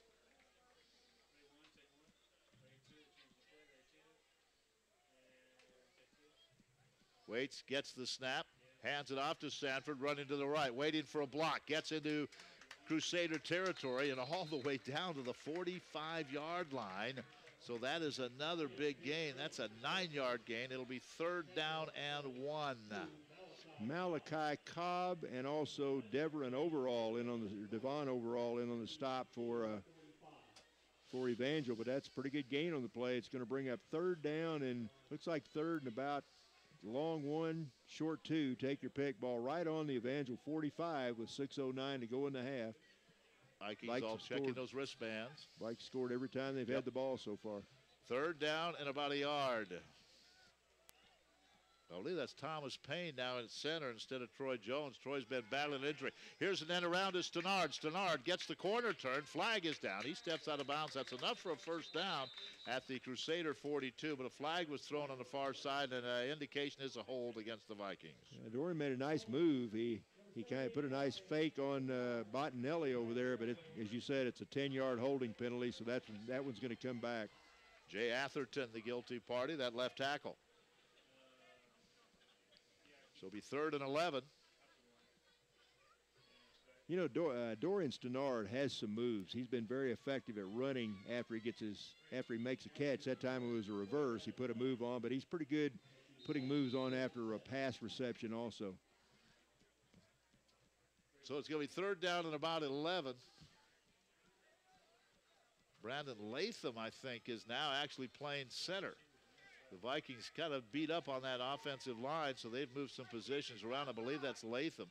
And here's the pass down the sideline. Spinning catch by Stenard. Did he make the catch? Yes. Oh, man, he spun around. 2 defenders there, and somehow an acrobatic catch at the 26-yard line of Crusaders, 1st down. How many times this year, Ken, has Dorian Stenard gone up in a crowd and come away with the ball? Man, I'll tell you. And he went up and spun all the way around and still made the catch. It's 1st down at the, well, they're going to say 26-yard line. So the drive continues. Sanford up the middle. Sanford, he's hit hard, hangs onto the football at the 20. That's a gain of 6. Boy, he took a shot, gets up. 2nd down and 4 coming up. Vikings moving again. Yeah, ball right at the 20. We're down to under 5 minutes to play in the half. Boy, the Vikes could knock one more touchdown in here. You'd feel pretty good about this one. A lot of time left, but real good first half so far. Again, that is Brandon Latham, who is at center now instead of Troy Jones. Troy's been fighting some injuries, so some changes on that line. 2nd down and 4. Here's the throw. They give it off to Khalil Smith, and he gets inside the 15 down to the 11-yard line. That should be enough for a 1st down. Tackle that time by Zachary Bard. Ken, the last game we played on this field, Khalil Smith had a breakout game against Culver Stockton, caught 3 touchdown passes, caught his first 5 passes of the year in that game. Yeah, he has 8 catches now, 3 touchdowns all in that same game, but it's 1st down at the 11-yard line. Vikings driving again. Up 24-0. Empty backfield for Jake Bridges. Bridges takes the snap. Now the snap is fumbled, or a bad snap, and it's going to be recovered by the Crusaders. Drace Moeller was in to recover that. I don't know what happened to that snap, but again, as I mentioned, Brandon Latham is not the normal center, and that snap hit somebody in the arm, and Moeller recovered it, so the Crusaders take over at the 14-yard line. That's a shame because Vikings knocking on the door one more time, and but you got to feel pretty good. They've scored 4 out of the first 5 times they've had the ball here in the first half. So that went off his arm. Is that Bridges? I believe so, yeah. And he couldn't corral it. So It's first down for the Crusaders. Woodard wants to throw, and he throws it down the sideline. It is caught incomplete now, they say. Suter on the coverage. I thought that was going to be a nice catch by Corey Murphy, but he couldn't hang on, or Patrick Overby on the coverage. It's going to be second down and 10. Yeah, and Overby got there right about the same time the ball did. That was nice coverage that time by the linebacker of the Vikings. So let's call it, you say, second and 10. Under 4 minutes to play here. Vikes still on top, 24-0.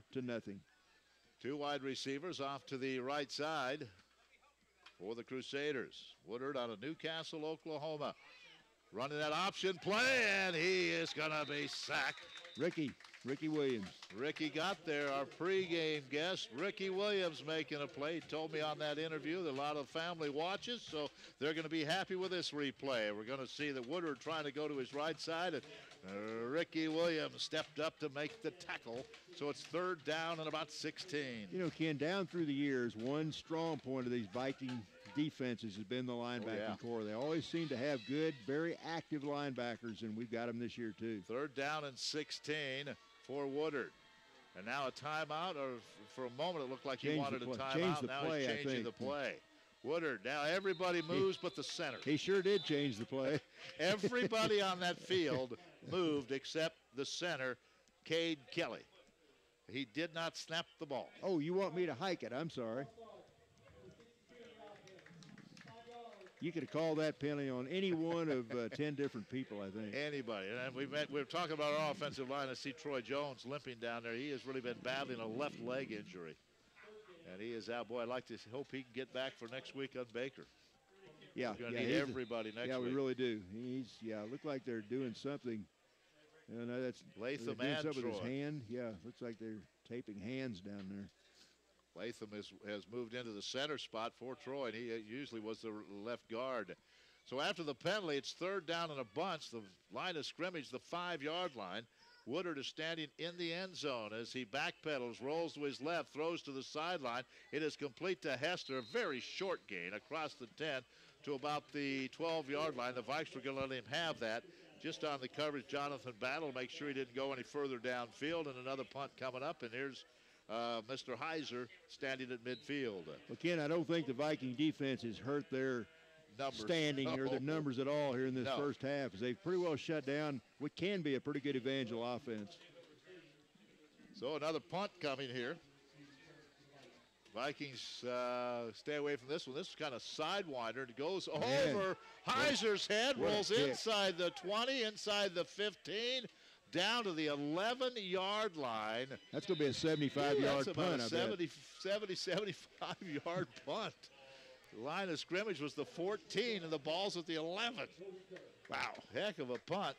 It wasn't that pretty, but once it hit that turf, it just kept rolling and rolling, and it'll be first down for the Vikes at the 11. That's 76, 77 yards, I think. That doesn't hurt your average. No, it doesn't. Burt came in with a 37.6-yard average. And it was a low-line drive. In fact, his punts have been low all day long. And Heiser, once he kind of misjudged it, wisely stayed away from it. Yep. You have a 24-0 lead. No need to give the Crusaders anything deep in your own end. First down at the 11-yard line. Boy, that really flipped the field. And here is Bridges throwing it deep. He's got Stannard wide open at midfield. Stannard makes a catch up the right sideline to the 30. He's gone. To the 20. He's gone. To the 10. Touchdown, Vikings. Jake Bridges to Dorian Stannard. Folks, that's 89-yard touchdown, Viking. A one-play drive. Wow. Dorian, just nothing fancy about that play. The line gave Jake good time to throw. Stannard sprinted, coming off that left side, sprinted right down the middle, and once he caught the ball, he just outran the entire defensive secondary, and the big play receiver makes another big one there. Little play action, and Sanford went off to the left, and then that wide open. At the 50-yard line, Dorian made the catch, and no one was going to catch him. 89 yards, folks. Johnson, yet another extra point, and the Vikings are rolling with 2 minutes to go in the half. Ball down. Extra point is on the way, and it's good. 31-0 here in the first half. Vikings over the Evangel Crusaders. Kickoff, 1 minute, Viking Sports Network. Affordable and luxury. Two words that don't always coincide until now. For a limited time, stop in into WK and drive home an all-new GMC Acadia for as little as $299 per month, or You know, 0% remember his for freshman year, 72 Dorian? months. He dropped Got a your lot eye of on the balls. new 2017 Sierra? That catch he Save over made over there was a heck of a $9,000 catch. on your dream truck. And for a sporty new crossover, get the Buick Encore for as little as $19,990. It's affordable luxury, and it's yours now at WK in Sedalia and at WKChevy.com. Many of you may know Gieselman Trucking and Quarter for our grain trailers and nationwide hauling. But did you know we haul lime, fertilizer, sand, gravel, and livestock too? I'm Wendy Gieselman. I hope you'll consider us the next time you need rock and other items here locally. We are family-owned and have been dump trucking since 1982. You'll find our service friendly, our pricing affordable, and our answers to your questions honest and sincere. For all your local rock and sand hauling, give Gieselman Trucking a call, 660-674-2367.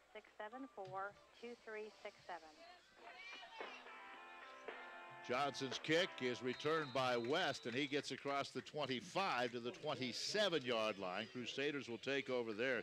Boy, we get some first-half numbers. I'm going to tell you what, this defense has really shut down this Evangel attack. Yes, they have, Ken. And that tackle that time by John Brock. John's a sophomore out of Marshall, played for the Marshall Owls. So Brock made the stop there. Pretty good return, though, as that was a low-line drive kick by Austin Johnson. So Evangel will take over 1st and 10 at their own, looks like about the own 28-yard line, under 2 minutes to play in the half. Well, the Vikings so far clicking on all cylinders, offensively, defensively, and special teams.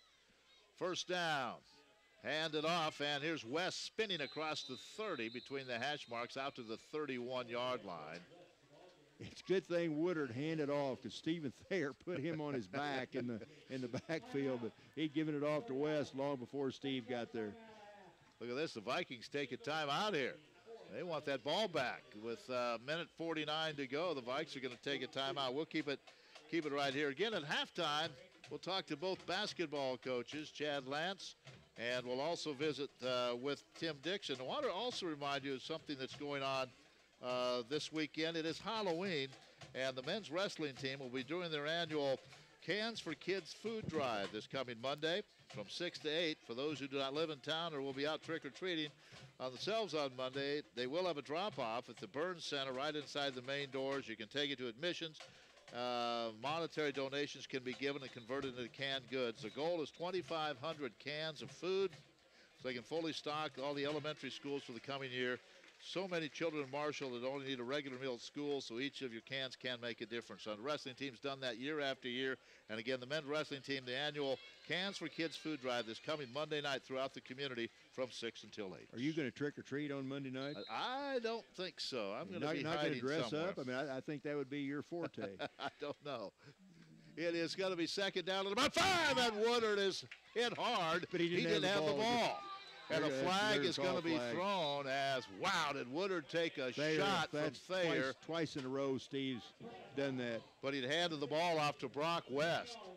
Well, Joe, I don't know about that. I mean, how do you know he didn't have the ball? Yeah, and I mean, it wasn't like he was just standing there. He had just handed it off when Steve got there. So I'm not sure that's a good call, but he did wrap him up, hit him pretty hard. Oh, did he ever? It seemed like a clean hit, though, to me. It was a clean hit.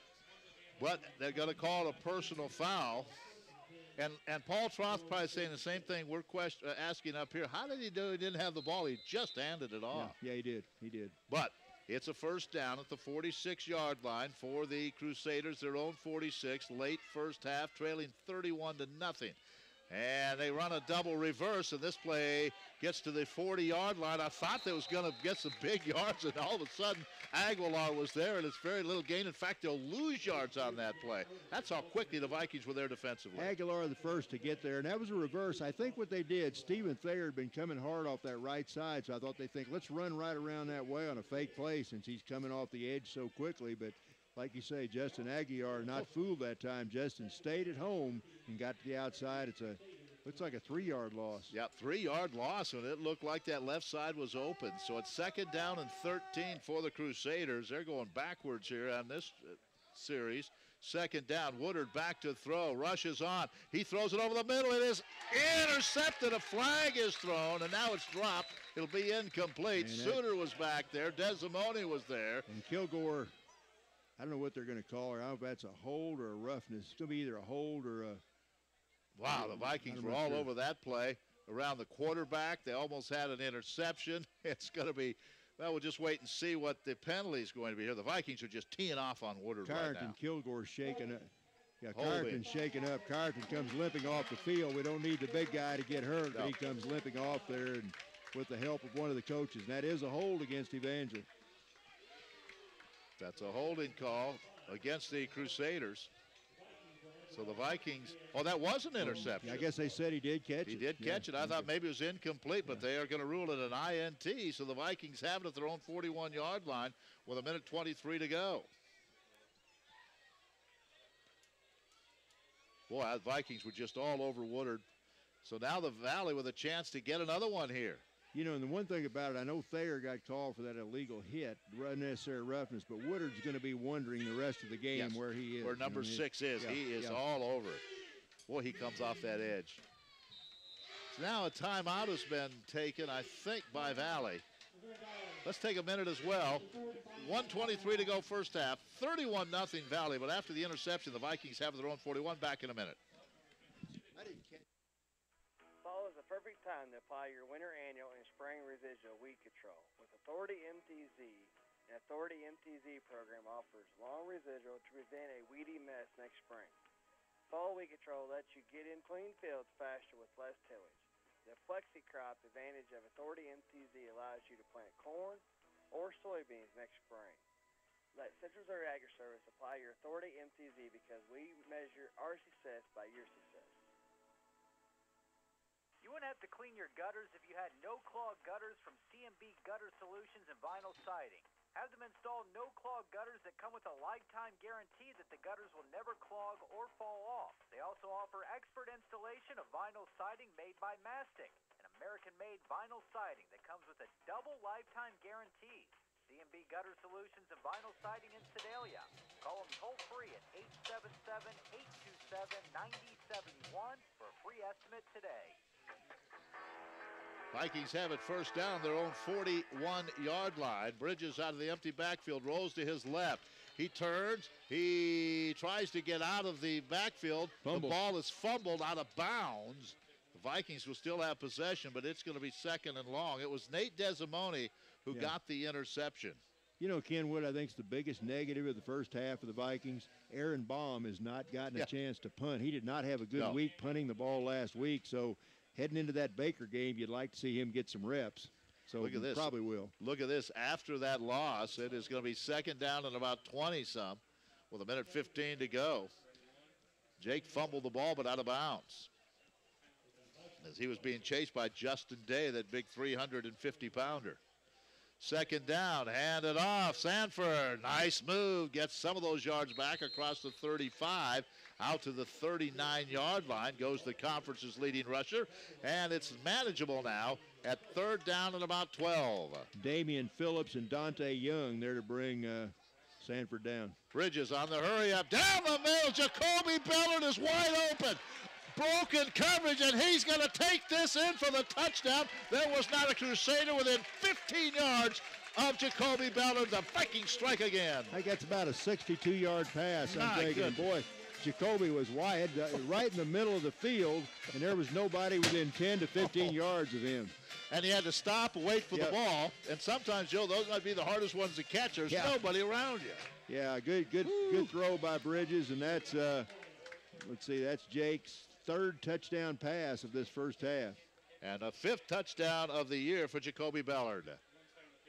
Wow, the Vikings are rolling this afternoon, getting ready for Baker next Saturday. Ball down, kick is on the way. It is good. All phases clicking this afternoon. 38-0. We're in the first half. 46 seconds to go. Kickoff coming up in 30 seconds. Viking Sports Network.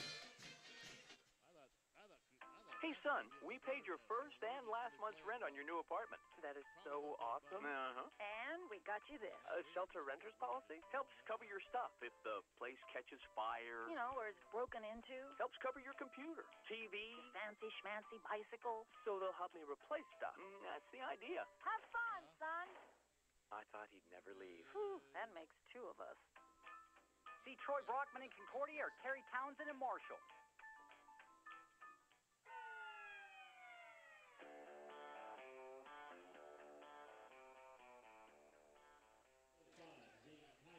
Wow, the Vikings leading 38-0. And big play after big play. A punt return, a long pass completion to Stannard, a long one to Bellard.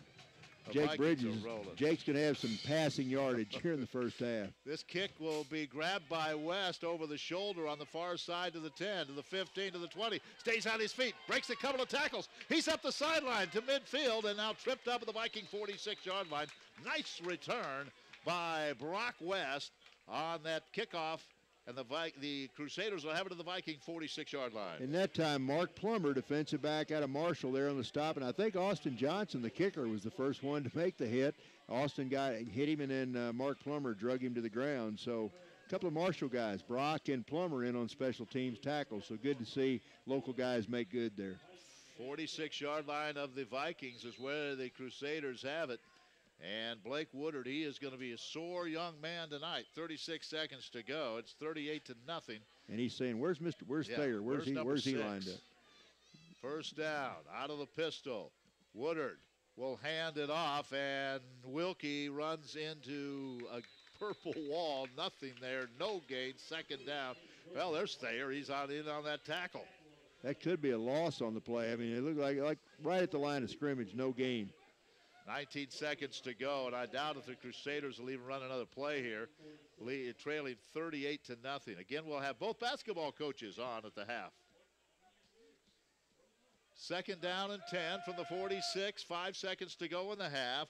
Woodard will take one final snap, roll to his left, throw it back to the right. They throw the screen pass. It's to the 40-yard line, and Thayer makes the tackle again, and that is the end of the half. That guy is everywhere. Yeah, he is. And that was a pretty well executed screen pass that time, but Thayer broke it up after a short gain, and again, by far the best half of the year for the Vikings. No question about it. 38-0. The only blemish would have been the one the fumble, the one that Jake Bridges could not handle, but the Vikings made up for it by a defensive stop and then throwing a 79-yard touchdown pass, or 81-yard, whatever it was, to Stannard. So it's 38-0. All right, we're going to come back. Hopefully we'll have a few statistics. If not, we're going to get to our interviews. We're going to talk to Chad Lance, Tim Dixon, and Joe will also have football scores. It's all coming up at the half. Vikings lead 38-0. We're back in a minute. Buying a car can sometimes be scary. You don't want to pay too much. Will they be fair on your trade-in? And if it's a used car, what is its history and market value? We make it easy at Rick Ball Chevrolet in Boonville. You save thousands on new vehicles priced at invoice minus incentives. Your trade is worth more, and we show you the complete history and market value so you know the car you're looking at is a great vehicle and you're not paying too much. Have the kids come by on Halloween, get lots of treats, and enter our costume contest. We're at exit 103 off I-70 in Boonville. Chevrolet, find new roads to Rick Ball. You'll be so glad you did. Football is finally here, and Jennings Premium Meats in New Franklin is ready. Brats, burgers, ribs, pork chops, hot dogs. Whatever you like to grill at your tailgate party, we've got you covered. Serving mid-Missouri for 60 years, Jennings Premium Meats has the freshest selection of meat, we guarantee. Score a touchdown every week at your tailgate party with the help from Jennings Premium Meats in New Franklin. Open 7 to 5, Monday through Friday, Saturdays 8 to 5. Find out more at JenningsPremiumMeats.com. Well, we'll go over more statistics for you at the half, but just quickly, the Vikings have 420 yards of offense, Joe, in the first half. Well, that's not surprising. They have touchdown drives. Their first two touchdowns, drives of 83 and 80 yards, and they had that 61-yard punt return by Justin Heiser, and then touchdown passes of 89, and I've got 62 yards. Yep. Those are unofficial. But big plays, drives, it all happened in the first half. And 62 yards of offense for Evangel. The Vikings, 420 yards of offense in that first half as they lead it by the score of 38-0. So we'll check more of those statistics as we go along, but let's take one more break. When we come back, we're going to talk it over with Tim Dixon, the head women's coach, and then Chad Lance will join us as well. That's all coming up at the half. Back in 1 minute, Viking Sports Network. It's time to man up with Massey. I have to say, Massey opened my eyes. Drive the tractors that are pulling ahead. Powerful and efficient. This CVT is made to be driven, so drive it. And remember, Massey Ferguson is building tractors in North America, in Jackson, Minnesota. making the kind of machines that farmers need, the kind of machines that can do it all. This isn't your daddy's Massey Ferguson. Learn more today at manupwithmassey.com. Or man up today at Barenberg Implement in Higginsville. Ernie, Bob, and Homie are ready for the action-packed season of football. It's been a hard off-season workout at Heinz Floor Brothers. Moving steel, bidding jobs, welding both at the shop and in the field, and even a few 12-ounce curls. Rehydration is always a good thing. But Ernie, Bob, and Homie are ready to go to work for you. So if you need welding, call Ernie, Bob, and Homie at Heinz Floor Brothers in Marshall. We're not much on physical fitness, but when you need welding, we're ready to play. Call us at 886-7775. Tim Dixon joins us. It's halftime of the Evangel game. And, Coach, want to talk a little basketball. Believe it or not, you're ready to start. Yeah, and we're really excited, and it should be an exciting year. I think we have a bright future ahead of us, and hopefully that translates into us playing harder and more wins than we have had the last 2 years. Well, there's no question about, we'll talk about the conference in just a moment, how good this conference is. I mean, proof last year, 3 out of 4 teams in the Final Four. Yeah, and I look at our record, and I tell everybody this. I mean, out of our 15 losses we had last year, 13 were to the top 25. And so it just speaks volumes to the strength of our conference. And, again, everyone is returning, and because people had done so well last year, we were probably one of the only schools that didn't get a Division I or Division II transfer this year. So, the conference is getting stronger and even tougher, and it's going to be exciting to watch new players coming in. And the top 5, I think, is going to continue to be really super strong. And I think the rest of the league is going to catch up and get better as the season goes on. So it's it's going to be exciting and fun to watch. Deidre McCoy, I guess when we talk about your returners, we have to start with her, don't we? Yeah, love Deidre. Works hard, got great work ethic. She's been a leader this year, helping all of our incoming freshmen and our new junior college transfers. So, I'm really proud of her that she's taken on that leadership role. And we have a great group. And this year we've had probably better chemistry than I've had since I've been here. So it translates into harder work, more positive kids, better work ethic and practice. And that's going to translate into games. Whether we win or not, at least it's going to translate into us playing harder, communicating better, and doing the things we should be doing. So I'm really looking forward to it. Sounds like a lot of competition for some of these spots out there. Yeah, we could probably go about 12, on a consistent rotation. But again, I think, I tried that last year, and it wasn't as successful as I thought it would be. So we're going to probably narrow it down to 8 kids and just kind of go with a solid core of 8. And then our remainder kids come off the bench to provide some minutes here and there throughout the season. So, everyone's got their defined roles, and we talk about that with the kids. And so, we're ready to go, and I know they're ready to go. And I think we'll surprise some people this year. You start next Wednesday, you go to Park, and then you come home for a couple of games a week from today, actually, on the 12th, against Hannibal LaGrange. So the season's here. Yeah, it's crazy, and then we follow up with conference the week after. So, there's no time for us to really kind of work on some things. And so the emphasis the last month of practice has been we have to be ready right away because we just have the 3 non-conference games and we're right into conference. And so we're excited. And again, I think you're going to see a better style of pace, a better style of defense than we have had the last couple of years. And I think if you come out and watch, I think that'll be the things that people notice right away. And so I'm just excited to have this new product, I guess, for a lack of a better word, out on the floor so everyone can see. Do you have some height and quickness? Do you have both? I think this is probably the most athletic team the school's ever had. I've asked around, and everyone says this is probably the most athletic team they've seen. So we have a little bit of both. Really excited about a couple of our freshmen. We'll actually have 2 freshmen on varsity this year, and one's going to start. So, I think it's going to be exciting, and we're just getting better. And that's the biggest thing. We want to continue to get better every year.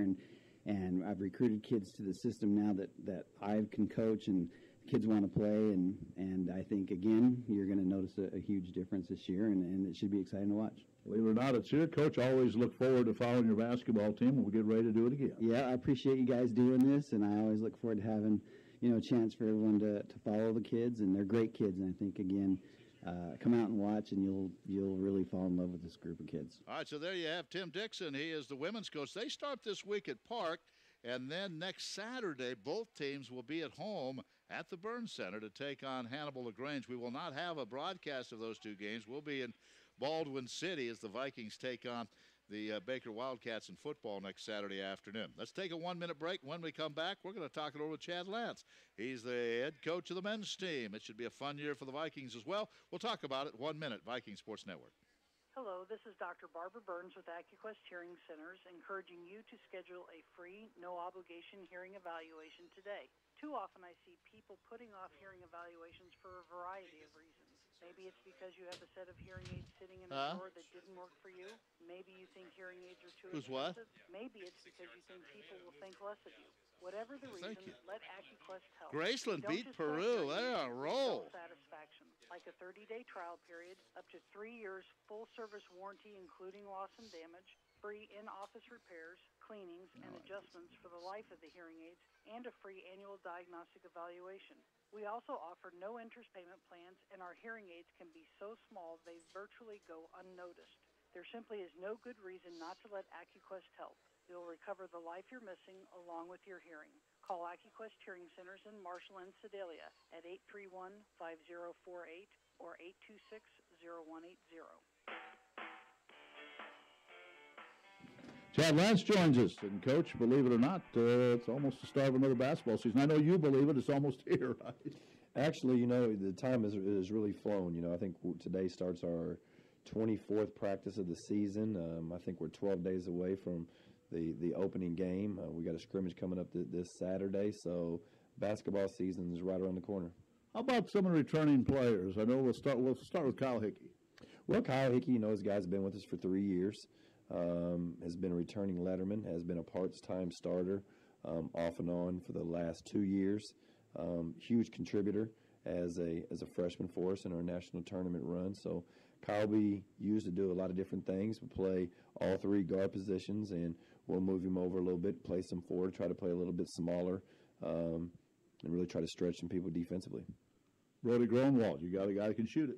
Definitely. I mean, Brody is definitely the epitome of an all-in team guy, great shooter, tremendous competitor, superb leader. I can't say enough about Brody. And, it's going to be a tough, different design year for Brody. He's not going to be a secret. He's definitely a household name, and we try to use Brody in a lot of different ways and run him off tons of different screens. But I just love his attitude and overall approach to the game. How about the others coming back? We got several guys that came back, along kind of in that same mix with Kyle Hickey. We got Daryl Lemire. Daryl's been with us for 3 years. Started off and on a little bit last year, was a huge asset for us, a big-time reserve coming off the bench last year.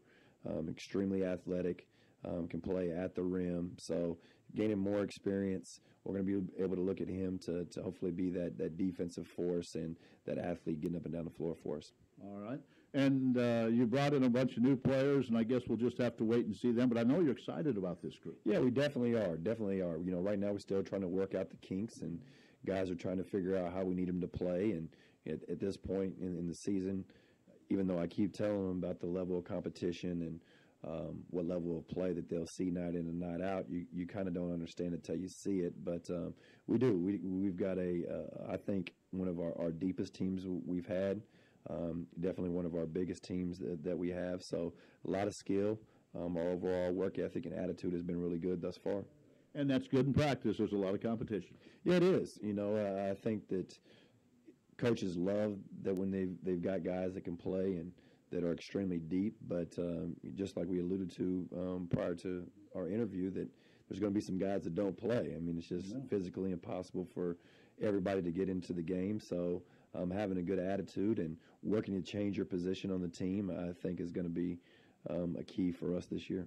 You mentioned you start the season on the 5th against Hannibal LaGrange, the conference, and then, then the 8th you have Columbia College here, and then the 12th the conference season starts. Well, if you look at our schedule, we essentially are playing 30 conference games this year. We start open up with Hannibal LaGrange here at home, which is always a solid member of the AMC. Then we play Columbia College, which is a top 10 team, our year in, year out. And then we're in conference. And then two of our other non-conference games are going to be Northwest Missouri State, so that's a D2. And then we have Kansas Christian coming here, which is new to us. I don't know a lot about them, but our schedule is definitely loaded. I was joking the other day, when you talk about your league, everybody always says that their league is outstanding. I've never met anybody that said, oh, our league isn't very good. So, but you've been around here long enough and know that, we play in the ACC night in, night out. And you add teams like William Penn, all of a sudden they're chosen to win the thing. Well, they do. Their staff has done an outstanding job identifying and locating tons of Division I transfers. And, we add William Penn or Mount Mercy this year into our league, which not a lot of people know. They were 28-3 last year and was the independent conference champion and went to the national tournament. And I'm not a whole lot familiar with Clark, but I know they're going to be solid as well. So the league just gets tougher. And we'll be right in the mix. These games, night in and night out, there are battles. Well, you got to show up and you definitely got to play. I think that our league has, in my opinion, some of the best coaching that's out there in the country. We got 3 Hall of Famers that are in our league right now. So a lot of guys do a great job of preparing, and we'll have their teams ready to play. Coach, ready for another season. Let's get going. All right, thank you. Chad Lance, head men's basketball coach. All right, so there you heard from both basketball coaches. Again, the women start this week at Park. Both teams are here at the Burns Center next Saturday to take on Hannibal LaGrange. Our first webcast will be a week from Tuesday, and Columbia College will be in a men's only. We'll have that for you, and then the conference gets underway 2 weeks from today as the Culver Stockton Wildcats will be in. Let's take a quick 30-second break, and let's take a 1-minute break. And when we come back, Joe All talks about another night of high school district football last night around the state of Missouri. We'll talk about that. 1 minute, Viking Sports Network. Why do so many farmers swear by MFA more corn? Because more corn exceeds expectations. More corn contains the latest genetics and weed control tech. More corn proves its worth in your environment, soils, and conditions. That keeps more corn at the top of university trials. More corn, more choices, more expertise, more potential. Backed by world-class service. Available at MFA and Ag Choice locations. We are Missouri Farm Bureau Insurance, and we're for the Missouri way of life. We're for worrying less about the what-ifs and more about the why-nots. We're for checking off your bucket list and then making a new one. For starting a family, a business, a tradition. And if you find yourself starting over, we're here for that too. We're for building a life in Missouri and then going out and living it. And when it comes to making sure everything you've built is protected, we're for you. See Mark Wright, your Farm Bureau agent in Ray County. We're at halftime. The Vikings lead it by the score of 38-0. And next Friday night, it's district championship night. It's high school football. But, Joe, how about some of the scores from last night? Of course, Joe's on KMMO doing the scoreboard show every Friday night. So you should have most of those scores memorized by now, don't you? Well, I do have some of them. You repeat those scores about 30 times. They do kind of stick in your mind. But let's run some area scores from last night, Ken. In Class 1, District 4, Lincoln remains unbeaten. They beat Appleton City 42-0. They'll play Skyline next week. Skyline beat Crest Ridge last night 57-30. In Class 1, District 5, Mark Twain, Carl Asbury, a former Viking, he coaches at Mark Twain. They beat Scotland County in a shootout 43-41. They'll play Monroe City. Monroe City beat South Shelby 28-22. It'll be a rematch between Westran and Marceline next Friday night up in Marceline. The undefeated Tigers of Marceline beat Fayette 55-6. Westran beats Sweet Springs 53-7. So again, those two teams, Westran and Marceline, will play Friday night in Marceline.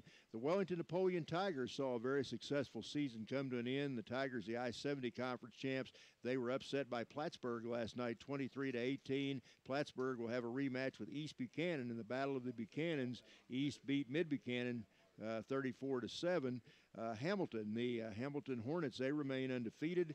They beat Putnam County 52-0. They'll play Princeton next week. Princeton upset Maysville last night. In Class 2, it was the Macon Tigers. They're still unbeaten. They beat Palmyra 28-21 in overtime. They'll have a rematch with Centralia. They beat Centralia by 1 point a couple of weeks ago. Centralia beats Clopton 46-16, so Centralia will go to Macon next Friday night.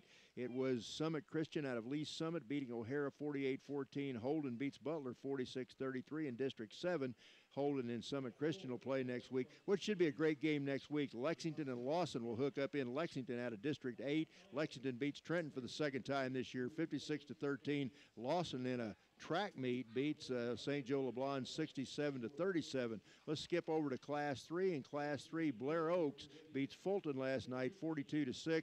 They'll play Southern Boone for a district championship. Boone beat Christian out of O'Fallon last night 56-35. Kansas City Center, they remain unbeaten. They beat Oak Grove 28-6. They'll take on a surprise Clinton team. Clinton upsets Hogan Prep last night 49-12, so Clinton will head into Kansas City Center for a West Central Conference rematch from earlier. Maryville, the #1 team in the state, they beat St. Pius for the second time, this time by the score of 45-7. Maybe the game of the night. Richmond scores a touchdown with 20 seconds left to play in the game. They beat Chillicothe 21-18. Richmond came in unbeaten. Chillicothe's only loss this year before last night was to Maryville, so Richmond will head to Maryville next week in a battle of undefeated teams. Over in Class 4, it was Harrisonville beating Nevada 40-0. They'll have a rematch with Grain Valley. The Eagles beat Raytown South 35-14. Hannibal beats Moberly last night for the second time in District 7, 49-14. They'll have a rematch with Jeff City Helias. Helias got by Warrenton 63-28. Hannibal and Helias played earlier in the year. Hannibal won that with 19-14. Kearney, they're the defending state champ in Class 4. They beat St. Joe Lafayette 59-7. They'll have a rematch with Platte County. Kearney beat Platte County by 3 a couple of weeks ago. Platte County beat Smithville last night 39-14, so Platte County will go to Kearney. And then one score in Class 5, the Smith Cotton Tigers. They saw their season come to an end last night. They fall to Belton, up in Belton 28-17. The other game in that district saw Columbia Battle beat Raytown 44-13. All right, here's what's happened so far today in the league. Graceland knocked off Peru 38-16. Jeff Douglas's club. How about that? Barry Rave is defensive coordinator. 2 big wins in a row. Yeah. You knock off Benedictine, then go on the road and beat Peru 38-16. Nice win for Graceland. Oh, it is a big win. That team getting better every week. Of course, you said they beat Benedictine last week, so they've beaten 2 of the so-called heavyweights in that Northern Division. Benedictine leading William Penn 14-13, late third quarter. Heck of a game. We thought that would be a good one. Probably go right down to the last couple of minutes. William Penn's won 5 in a row. Benedictine coming off that stinging loss last week at Graceland. And then Mid-American Nazarene, probably not going to make the playoffs. Too many losses already, but they're putting it to Avila. The final score today was 64-3. Mid-American Nazarene over Avila. Baker leading Central Methodist at halftime, 52-0. Well, Baker may have taken an insult to being a homecoming opponent or something. I don't know. Well, they're #2 in the country. They want to stay there. The one thing you don't want to do, though, is be behind 52-0 at halftime in your homecoming game. And then Grandview over Culver. I thought that game might be a little closer to that. Grandview over Culver, 55-0 at the half. Yeah. So, I guess maybe one of the big surprises to me that Mid-America beat Avila as badly as they did. The Mid-America Pioneers, it sounds like they're getting better and better. They gave Baker a pretty good tussle last week. And they'll be here in 2 weeks. And, folks, it will be a very important game no matter what happens next week. If the Vikings would happen to win next week, well, they'd be for home field. If the Vikings lose next week, Joe at Baker, they would have to, I think, beat Mid-American Nazarene in 2 weeks right here to get into the playoffs. So it's going to be a huge game one way or the other. All right, we're about set to go. If you just joined us, the Vikings up 38-0, 420 yards of offense in that first half. Yeah, real quickly, some statistics. As you said, the Vikings 420, Evangel 62 yards, Vikings 126 on the ground, 294 through the air. Looking at individual statistics for the Vikings, Kenny Sanford 12 carries, a net of 112 yards. Jake Bridges passing 12 out of 14, 294 yards, 3 touchdowns. So what a half for the Vikings all the way around. And as we said a minute ago, they hold Evangel to a net 62 yards total offense in the first half for Evangel. All right, and the Vikings will get the kickoff to start the second half. Derek Roberts. Evangel's probably saying, what else can go wrong? Yeah, let's go home. Yeah, they try the onside kick. The ball goes 10 yards, and it's recovered by the Crusaders. Why not? Yeah. Or did it go 10 yards? There's a flag down on the far side. It went 10 yards, but there is a flag down at the 40-yard line. Someone may have been offside. That fumble was recovered by Terrell Posada, a freshman, but let's see if the play stands or not. Where that flag is, it's probably offside. Yep. So the Crusaders, and it was well executed by Roberts. That ball hit the turf, bounced a couple of times, and then was recovered at the 48-yard line. But you saw that flag, and someone on that side, eager to get to that football, was offside. Well, got to give Evangel credit. They're trying to do everything they can to stay a part of this game, and, nothing to lose there, really. Yep. Yeah, you want to try whatever you can to stay in this football game. Now the Vikings will have to be aware of that again as Overby's on that front line. Also Palmer's up there. Mark Plummer up there. Yeah, got the All-State people, the good hands people out there right now. Let's see if they try it again. They might. This time Roberts goes now on it's kind of a low-line drive. It's going to be handled by Jacoby Ballard at the 15. He's to the 20, to the 28-yard line. Runs into a host of white jerseys. They try to strip the ball, and he steps out of bounds at the 33. So nice return by Jacoby Ballard, and that's where the Vikings take over. Last week, Joe, we're talking to Monty Rowe, and Monty said, we need a game. Remember that? After the game, he said, we need one where we're way ahead so I can get some guys in some quality playing time. Today may be that day. We'll see what happens in the next 15 minutes or so. Very well could be. And a nice job that time by Jacoby Ballard to hold on to the ball. I mean, Evangel was scratching and clawing and yanking and everything else. And Jacoby had both hands wrapped around the ball. So nice job by the senior that time. Kenny Sanford, 112 yards rushing in the first half. He is in the ball game in the pistol behind Jake Bridges, who threw for almost 300 yards in that first half. And they hand it off to Sanford. Sanford, big hole. Sanford across the 40. He's out to the 42-yard line. That is a gain of 9. It'll be 2nd down and 1 as the Vikings continue to run the football. Good job of blocking by the offensive line for the Vikings. A nice hole for Kenny to run through. In that 9-yard gain, Jacob Eden, freshman defensive back, made the stop for Evangel. 2nd down and 1. McDonald, Atherton, Latham all up front. Satoa, 2nd down and 1. Vikings from their 42-yard line trying to go 8-1 on the season.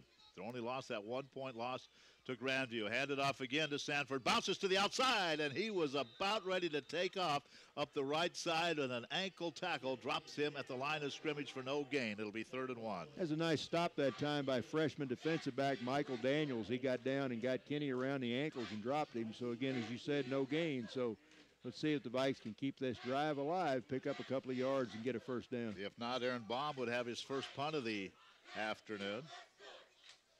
3rd down and 1. Vikes their own 42-yard line. High snap.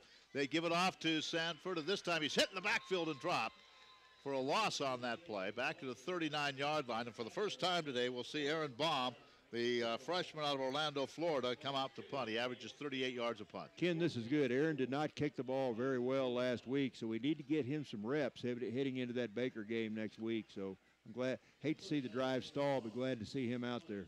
Hester back to receive this punt, standing at his own 25-yard line. Vikings played nearly flawless football, almost a perfect first half.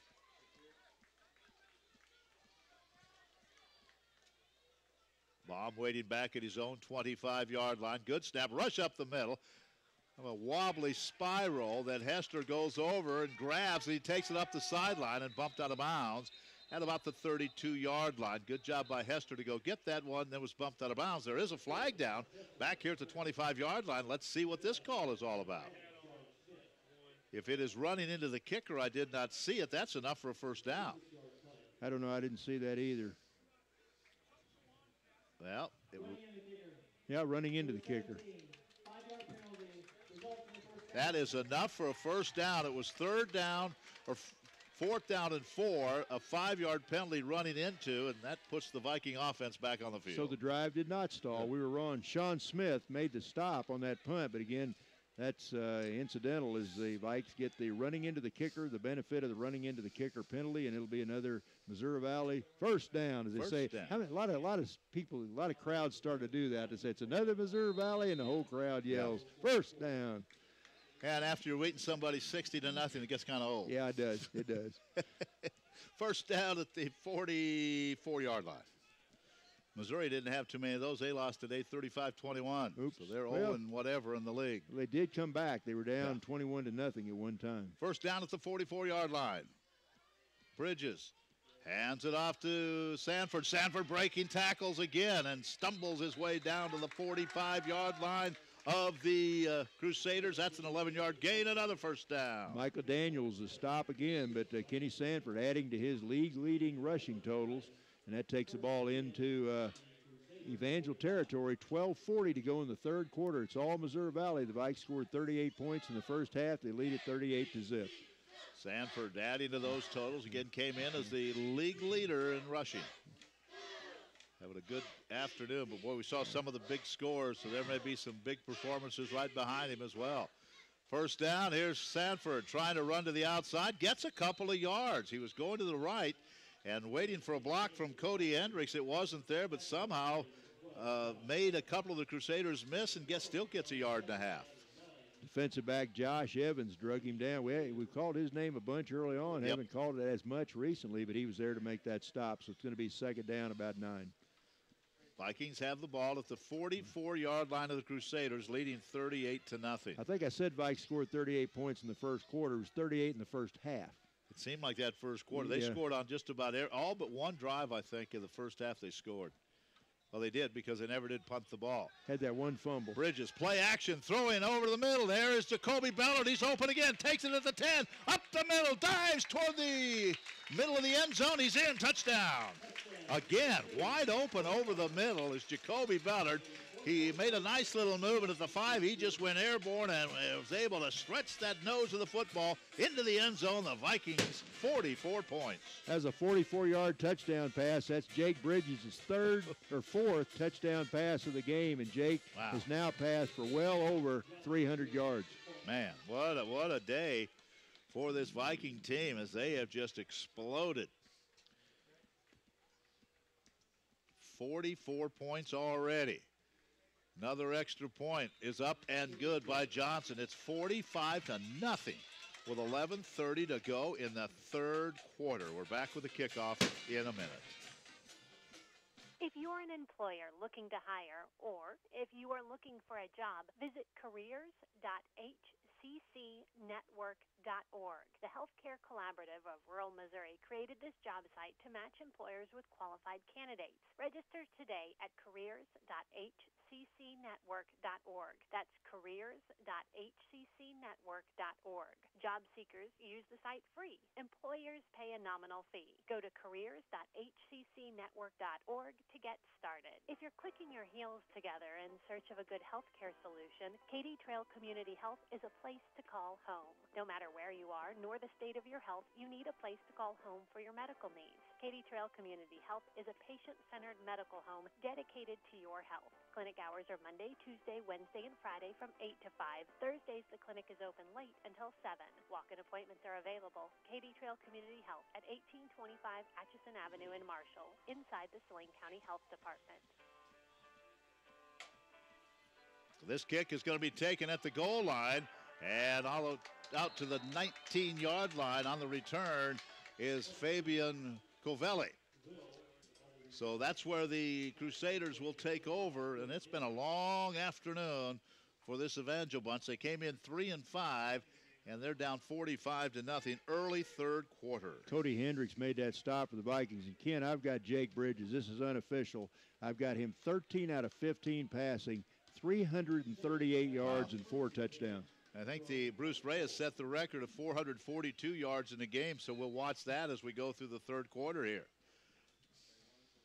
First down at the 19. Play action. Here's the throw down the sideline, and it's almost intercepted as the Vikings had good coverage by Jawan Cassidy.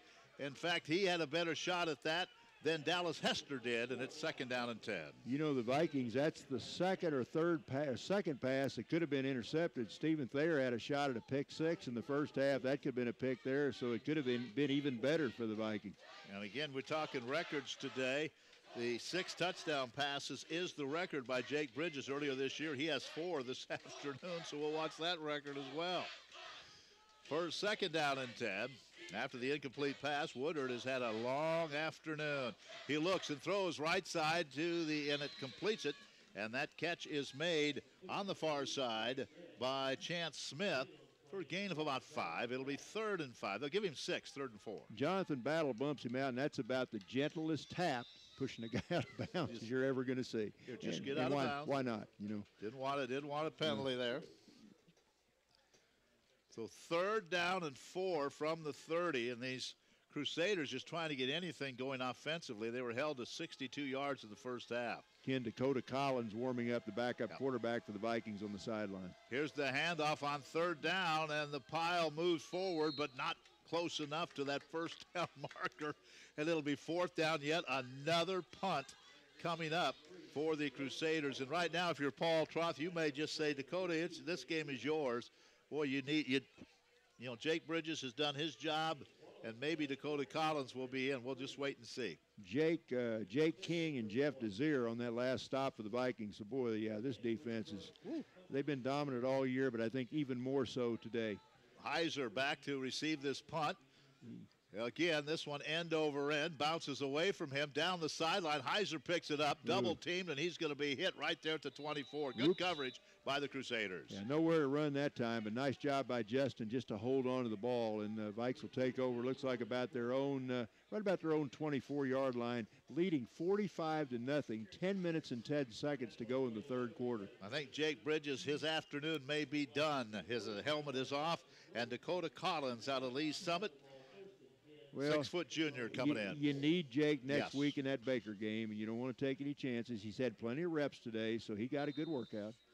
And Dakota Collins, you never know. You may need him in these last 2.5 weeks, and also in the playoffs if the Vikings get that far. But Kenny Sanford stays in the game. Kenny, well over 100 yards rushing today, about 120 or so. Ball at the 24-yard line. Vikings own. They're up 45-0. Very comfortable lead early here in the 3rd quarter. Dakota Collins. Now the Vikings did not get the playoff, so be delay a game. So Collins comes in, gets in. Of course, when it's a delay a game, the penalty goes to the quarterback. So Collins gets the penalty. Ken, and this again is unofficial, but with Jake Bridges 338 yards passing, I've got him at 1,877 yards for the season, so he's nearing that 2,000-yard mark for the season. Vikings with 429 yards of offense. No, that's not right. We'll check that. Here's the pass by Collins, and he tries to get it to Ballard. Boy, that looked like a hold there. It was, but hey, we're ahead 45-0, so let him play. And Dante Young had a hold of Jacoby's jersey, but they allow it to go. They let it go. The Vikings now with 482 yards of offense. Wow. Yeah. 2nd down and 15 coming up. So Collins in. He was going to test that right arm on the first play. And if that hadn't been a hold, that might have been another touchdown. Jacoby already has 2 of those today. 2nd and 15 from the 19-yard line. Here's Sanford bouncing around, reverses field, head back to the left side, breaks one tackle, turns the corner, still on his feet, across the 20 to the 22. Folks, he went right, dodged a couple of tacklers, back to the left, dodged a couple more, and ends up with about a 4-yard gain. Shook off 8 tackles and picks up 4 yards.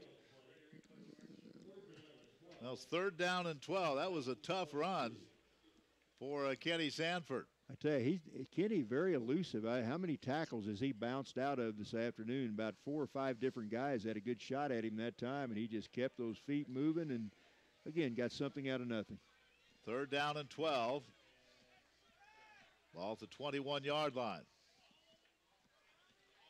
Collins waits the snap. Sends a man in motion. Play action. Collins now turns, throws it back, gives the screen pass off to Sanford. Sanford is hit. Good job by the Crusaders to recognize that play. little fake reverse and then threw it back to the running back. And the Crusaders were there, and Baum is back out to punt again. That was a left screen that time, and the Vikings really had that set up pretty well, but Leighton Harris, sophomore defensive back, came through that wall and made the stop. So good D by the Crusaders, and let's see if Baum can launch. Let's get a nice high spiral this time, Aaron. Dallas Hester back to receive this punt. 45-0 is our score. Here comes the rush up the middle, and he gets it away end over end. Fair catch called for and made by Hester at the 39-yard line. They're coming after the block. Crusaders doing anything they can to try to get some points on the board or to get some momentum in this game. Of course, they're not going to win this football game, but you know they have a couple of games to play yet too, yeah. Joe. So they still have a game coming up with Avila, and they defeated CMU last week, so they're looking, you know, to go on the season with a couple of nice games as well. They must have a game with Baker the last week. I think Baker's the last week. It is, yeah. It's Evangel at Baker is the last game of the regular season. First down at the 39-yard line. Woodward's been in there the entire ball game. Little play action, rolls to his right, being chased, throws it away. As he was being chased, and Terenzo Vereen gave him a little shove and knocked him down to the turf, 2nd and 10. I'm glad they didn't call that. I was afraid they were going to call that a late hit, and that really wasn't. Terenzo dumped him about the same time he let go of the ball, so that was a good no call by the official. And did not hit him. He just kind of shoved him. Yep. So it's 2nd and 10 from the 39-yard line. So many times, though, it seems like in all levels of football, a little overprotective toward the quarterbacks, and that's probably a good thing. And the quarterbacks are very vulnerable back there. Very vulnerable when you stretch out to throw the football. 2nd down and 10 from the 39 for the Crusaders. They've only been in Viking territory once. Now Woodard will throw it out. Palmer on the tackle. Nice job by Palmer coming up. They just flipped it out to the outside, and Palmer was right there to make the tackle. Very little gain, 3rd and 10. That was a nice play fake that time by Woodard. He flipped it out to his back, and boy, Antoine Palmer not fooled at all. He came up from that defensive secondary, and again, Antoine is a junior defensive back out of Houston, Texas. 3rd down and 9. They gave him a yard. We're midway through the 3rd quarter, 45-0. Valley looking for their 8th win of the year, and they're well on their way.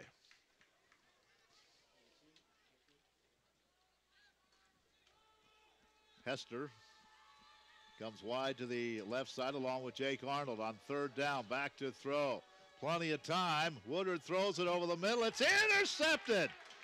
And bringing it back to the 43-yard line is Angel Ramos. Angel Ramos got the pick. The senior. Angel is a senior linebacker.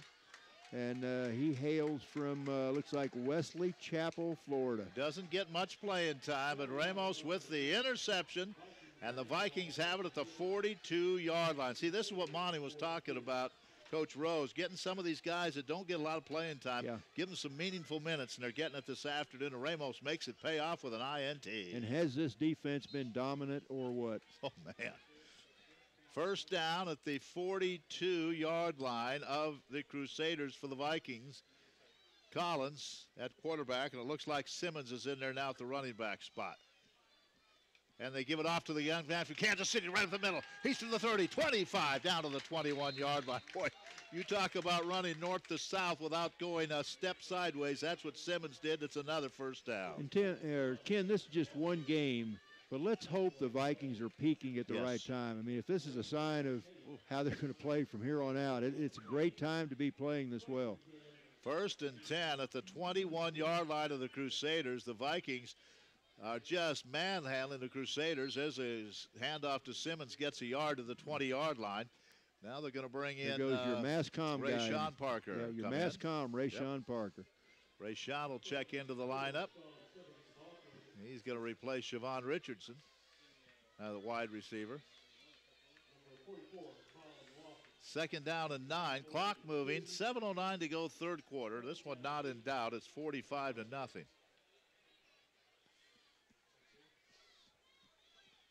2nd down and 9 from the 20. Simmons is the running back. They'll work out of the pistol. Heisler and Stenard wide to the right side. Handed off to Simmons. Nowhere to go, and he's hit. But look at that pile, the just plows forward for a couple more yards to the 20-yard line. It'll be 3rd down and 8. Well, if we don't make it, let's give Johnson a shot at another field goal. Johnson has 1 field goal today. Heiser checks out. Cody Hendricks back in. Stannard has a touchdown catch. Bellard has 2 of them. David Robinson comes in now. And he'll line up wide to the left side. Empty backfield for Mr. Collins on 3rd and 8 from the Evangel 20-yard line. Collins will take the snap, low snap, steps up, and that may be ruled a fumble as the Crusaders fall on it, and it will be. I think they're going to rule as the arm went back, the ball was lost. So the Crusaders, for the second time, cause a Valley fumble in this ball game. They'll take over at their own 33-yard line. They give Josh Evans the credit for that fumble recovery. I'm not sure who made the hit, but really Dakota didn't have much of a chance that time. Yeah, he's put the arm back to throw it, and the ball was knocked away from him. The arm came forward, but the ball wasn't there anymore. So second turnover by the Vikings. And here come the Crusaders. Still being held with under 100 yards of offense. Blake Woodward, a long afternoon for him. Going to run that quarterback draw. That's going to be a sack. I think it was Patrick Overby. No, it's Ramos again. Ramos again. Boy. Two big plays by Angel back to back there. He was in that backfield that time to blow up that quarterback draw. So that's going to go as a sack because it's the quarterback, and it'll be back at the 29-yard line. And the Vikings just continue to put the pressure on no matter who's out there. 2nd down and 15 now.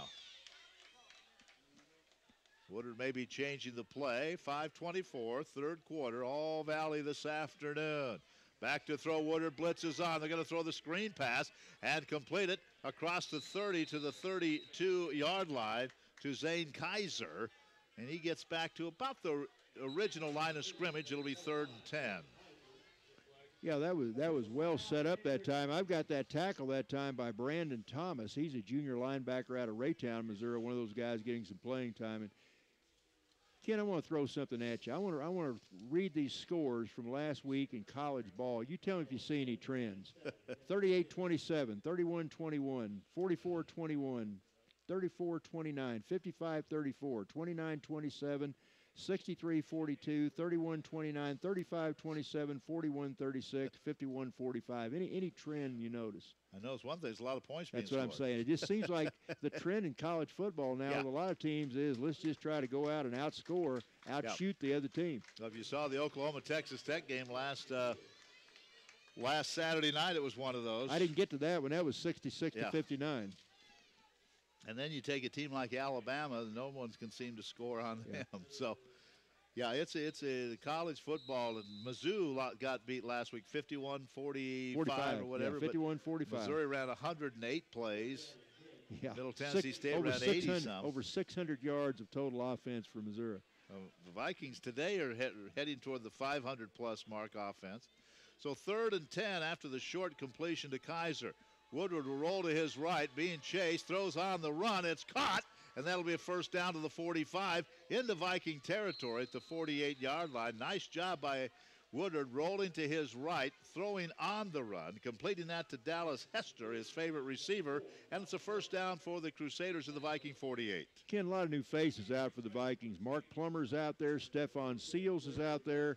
Taylor Pallade, he's played quite a bit during the course of the year, but Monty Rowe getting some different people in on the defensive end.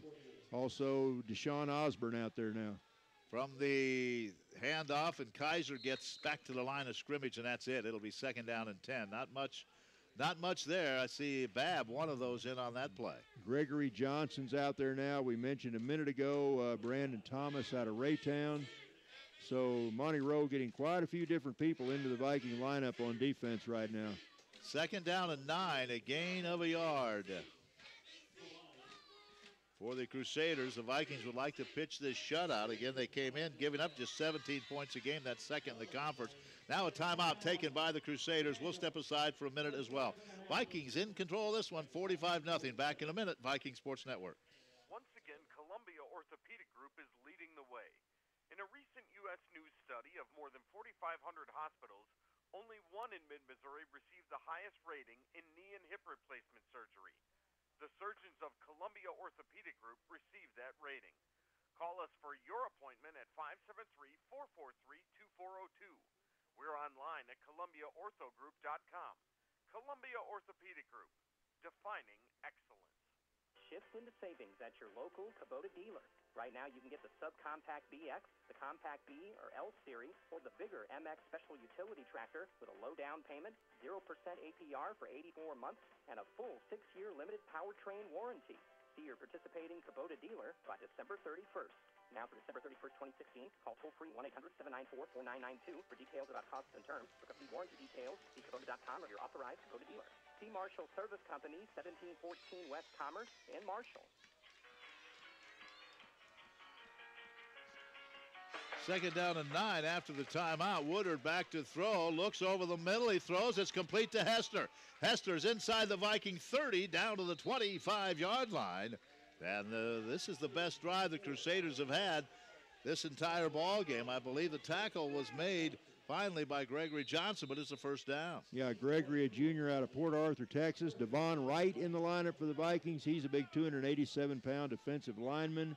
I think I also saw out there Ramon Minter. They list him as an offensive lineman, but I think he was out on the defensive side. First down at the 25-yard line. Again, back to throw over the middle. Ball was tipped, but it is caught down to the 10-yard line. This could be first and goal after the catch was made there. So the Crusaders are moving the football. Donnie Thomas made the catch, and it will be first and goal. The ball right at the 10-yard line. Well, and don't want to give them anything, but in a way, good to see Evangel moving the ball, having a little bit of success. It's a long way up here, and they're behind 45-0. So, and a lot of guys playing for the Vikings right now, and that's a good sign, too. A lot of different people out there for Valley right now. Ball 10-yard line, first and goal. As Woodward may be changing the play here. He has Kaiser in the backfield with him, lined up to his right. Looks to the left to throw that way. It is caught, but a big hit and a loss on the play back at the 14-yard line.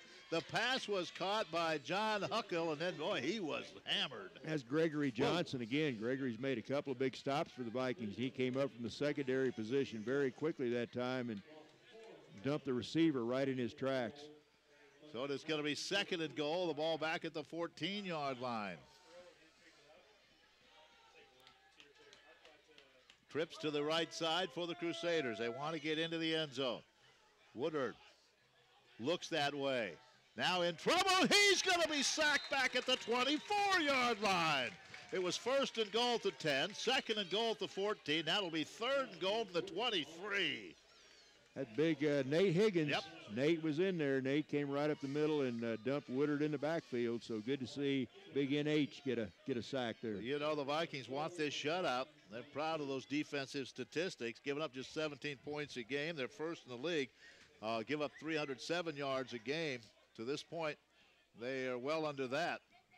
Giving up just 123 yards at third and goal. Now from the 23, back to throw is Woodard. He rolls to his right. He is being chased, throws it into the end zone. There's a fight for it, and the ball's knocked down. Good job, good coverage again. Yeah. Wow. Who's that, Osborne back there? Osborne. That's Deshaun Osborne. Yeah, boy, he battled that receiver toe-to-toe for that ball, and Deshaun gave the incomplete signal. Want to be sure the official didn't miss that one. Jake Arnold was the intended receiver, and it is was from first and goal to 10 to fourth and goal from the 23, so they're going to try a field goal just to get some points on the board here. This will be looks like a 39-yard field goal.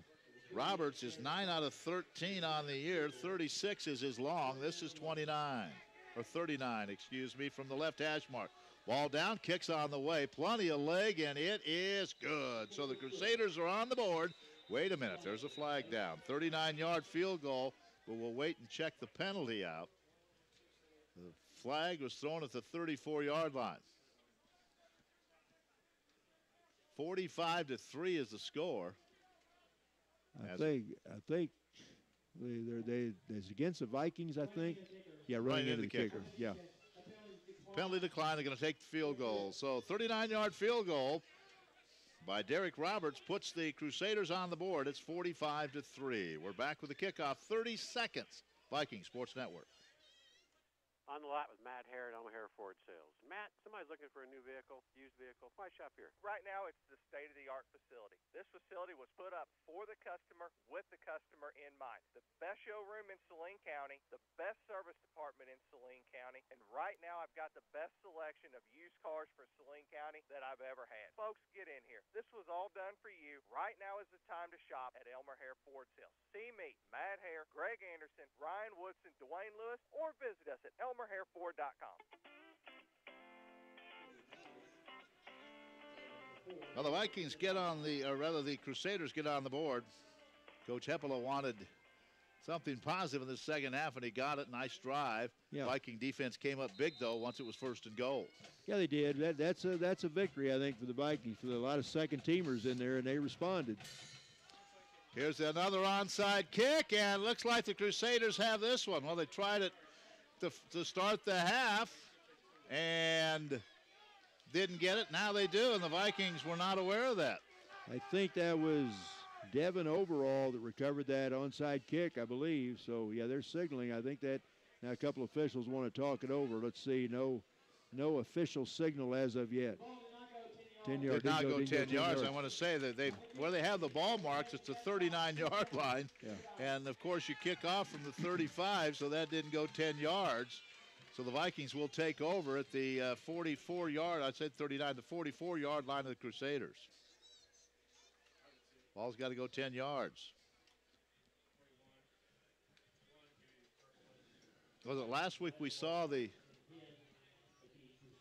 sometimes, at CMU we saw that little pooch kick. Remember, they tried an onside kick. And when somebody, I forget who it was, somebody made a big Stephon Seals made a big play for the Vikings to tip that ball away, and the Vikes recovered it and took it in to score. First down at the 44-yard line after the attempt at the onside kick. Here's the pass by Collins. That's complete inside the 35, down to about the 34, and I believe that's Henry who made the catch. Yep, it was. So first down at the 33-yard line of the Crusaders as the Vikings rolling. Vikings 59 points against Culver. That was their high water mark offensively as far as points. Now here's Sean Simmons. Bounces out to the left. Tripped up at the 30. That's a gain of 3. It'll be 2nd down and 7. We're talking to some folks after that game at CMU, and they said if someone tries that pooch onside kick, you can fair catch it. Then they have to let you catch it. They can't run into you. So if you just have to be very quick to get that hand up in the air and make the signal. 2nd down and 7 from the 30-yard line.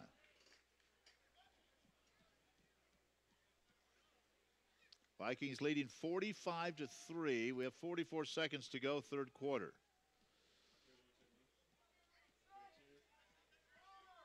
Khalil Smith wide to the right side. That's the wide side of the field. They're going to keep it up very conservative on the ground to Simmons. Gets it right between the hash marks. It'll be 3rd down now and 7 from the 30-yard line. Vikings may have to run one more play here in the 3rd quarter. Vikes are going to go to 8-1 and showdown time at Baker. Number 2 against number 9 next Saturday. Boy, that'll be fun. Well, the Vikings could move up a step or two in the standings this week. Who knows? That should be fun. 3rd down and 7. Collins back to throw to the side. He completes it. Khalil Smith, and he's hit immediately and dropped by Zachary Barr. So it'll be 4th down, and let's see what Coach Troth wants to do here. A nice play, nice defensive play by Zachary Barr, the junior defensive back, as he dumped Henry right in his tracks, and that's going to end the 3rd quarter. All Vikings, 45-3. If they want to kick a field goal, they have the wind at their back. We're back with quarter number 4, 30 seconds, Viking Sports Network. You know why they call it spring? Because any minute your lawn's going to spring forth and grow like crazy. Be ready with the new Toro mower built tough to last. See a Toro dealer today and get the total Toro treatment with prices starting at just $269. You get expert advice, great selection, financing options, excellent warranties, and professional service. Toro's the choice of professionals, and your dealer can help you get the professional look for your lawn, too. Get the total Toro treatment at Davis Lawn Equipment, 317 North Jefferson in Marshall. Well, they're going to give Johnson another try at a field goal. Wind at his back. As the field goal unit trots onto the field, Jacoby Bellard will hold. This will be from the right hash mark, and should be about a 44-yard attempt. Yeah, this be good. I would say this is definitely within Austin's range. He has a 35 field goal already today. So let's see. He's got the wind, like you said, at his back, and let's see if he can stay down and drill this one. 42 is his longest on the season. Vikings now move. Bellard stands up, but movement in the backfield. Ken, this isn't the week we reset the clocks, is it? Next week. Okay. And they say what? Spring forward, fall back. Sometimes I fall forward, and when I'm down, I like to spring back. Well, after next week, it's going to be dark at 5 o'clock in the evening. I know. So it's not a. I know it. Yeah, they move this one back, so now it'll just be a back to the 39. So let's see if he can boot this almost 49. A 50, almost a 50. This would be a feather in his cap if he can drill this one. Johnson's, again, longest 42. You need a good snap. Keep your head down, Austin. Ballard holds. Here's the kick. It's on the way. It is close, and it is no good. He had the distance. Yeah. Just a little bit wide to the right. Nice kick. Nice kick, though. That was a good effort. Kicking a football is a lot like hitting a golf ball. You've got to keep that head down and follow through. Yep. That was good. That was a good kick, though. Stroke. A real good kick. So if the Vikings need him for 49 or 50, I think that's probably his range right there. Maybe 45, 46. Well, if you remember, next week, Baker's got a young man named Clarence Clark who's kicked, I think, 60-plus yard field goals before. He's also an outstanding wide receiver. He's got to be one of the most dominant individual players in the conference. He won a game here a couple of years ago with that leg. He did. First down for the Crusaders, their own 33-yard line. Here's the pass down the sideline. This one is going to be picked off at midfield. Back to the 40. All the way back to the left side is Gallegos, and he's still on his feet. Breaks another tackle. Left sideline to the 30, to the 25, down to the 20. That's the 5th interception of the year for Justin Gallegos, and now flags all over the place. Vikings will have it. And Ken, give credit again to a man whose name we've mentioned a lot here the last few minutes, Angel Ramos. He was in Woodard's face on that pass, and Woodard had to unload it, just kind of threw it up for grabs, and Gallegos was right there. So good job again by this Viking defense. Personal foul on the Crusaders. And so the Vikings are going to have it almost first and goal. Let's see where they end up marking the ball. But how about Gallegos? Did not start the first part of the year. He's in there now, 5th interception of the season. That's one of the tops in the country. Yeah, and how many times we mentioned Ramos' name here the last few minutes? He's been all over this place. When you get a chance to play. He had an interception himself, had a sack, and then almost got a sack right there and helped to force that interception. 45-3, and after the personal foul on the Crusaders, it will be first and goal from the 9.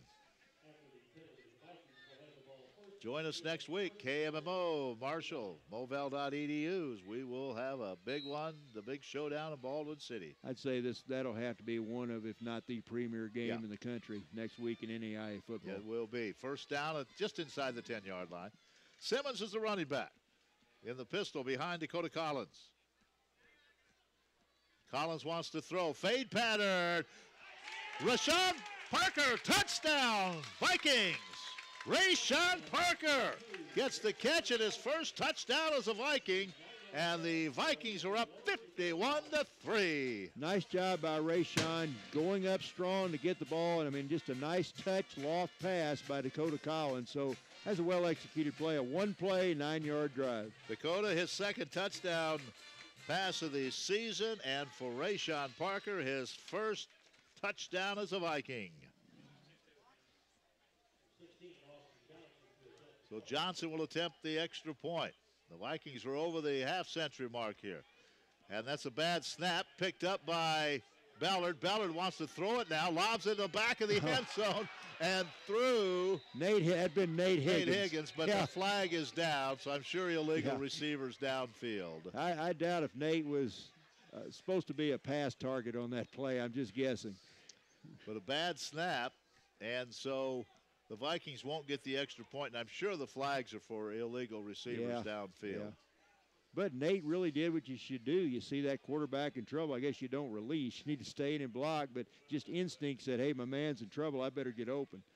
Now coming off the field for the Vikings is offensive tackle, Onosai Satoa. Yeah, that's it, ineligible receiver. Penalties decline, so the result of the play is the extra point is no good. 51-3 is our score. We've seen some big scores today. Baker, Grandview, Mid-American Nazarene, the Vikings, the top teams in the league really putting it to some opponents today. Yeah, it's and it seems like the good teams continue to get better and better each week. Taking a look at, while we wait for the kickoff, Vikings right now officially 526 yards of offense.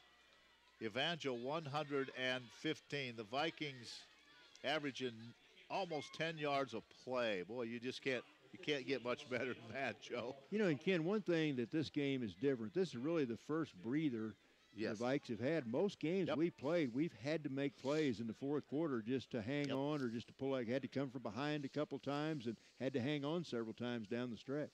But today, you are exactly right. This is really the only game that in the third quarter was not close. And I thought this might be one that would be close. Here's a line drive kick, and this one is going to bound and be picked up at about the 10-yard line and down to the 14, and that's where the Crusaders will take over. They kind of botched that a little bit.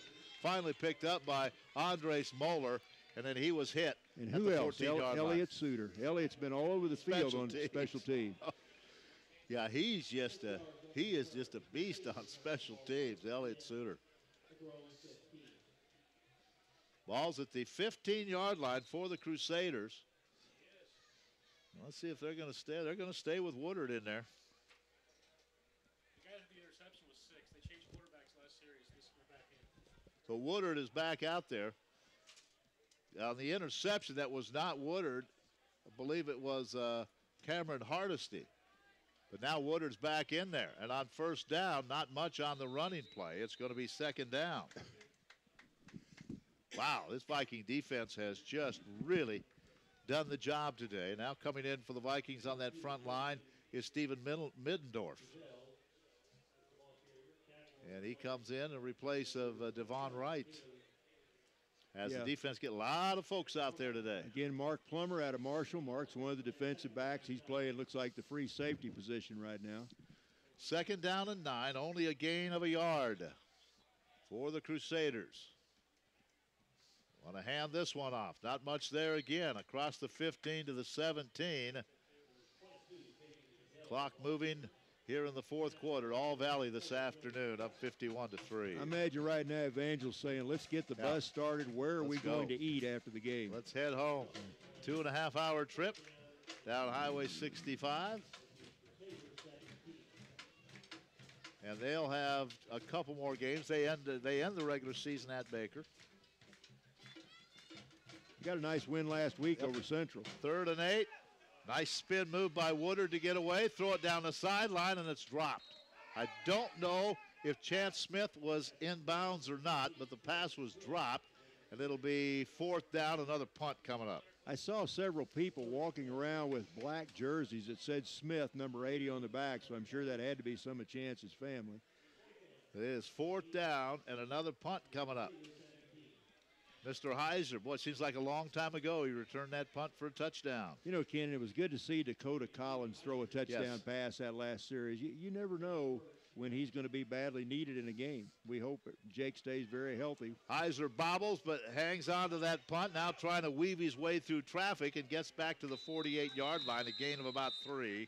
And it'll be first down for the Vikings right there, throwing 48-yard line. We're in the fourth quarter. 12:54 still remaining, 51-3 Valley. Devin Overall on the stop that time. He's had a good game defensively for Evangel, both defensively and on special teams. But Vikes will get it again in good field position. They'll take over just shy of the 50-yard line with 12:54 left, as you just said. Well, we've wondered how the matchup would be with Baker in a week. We're going to find out. Yep. That should be a lot of fun. First down at the 48-yard line as we have 12 minutes to go in this ball game.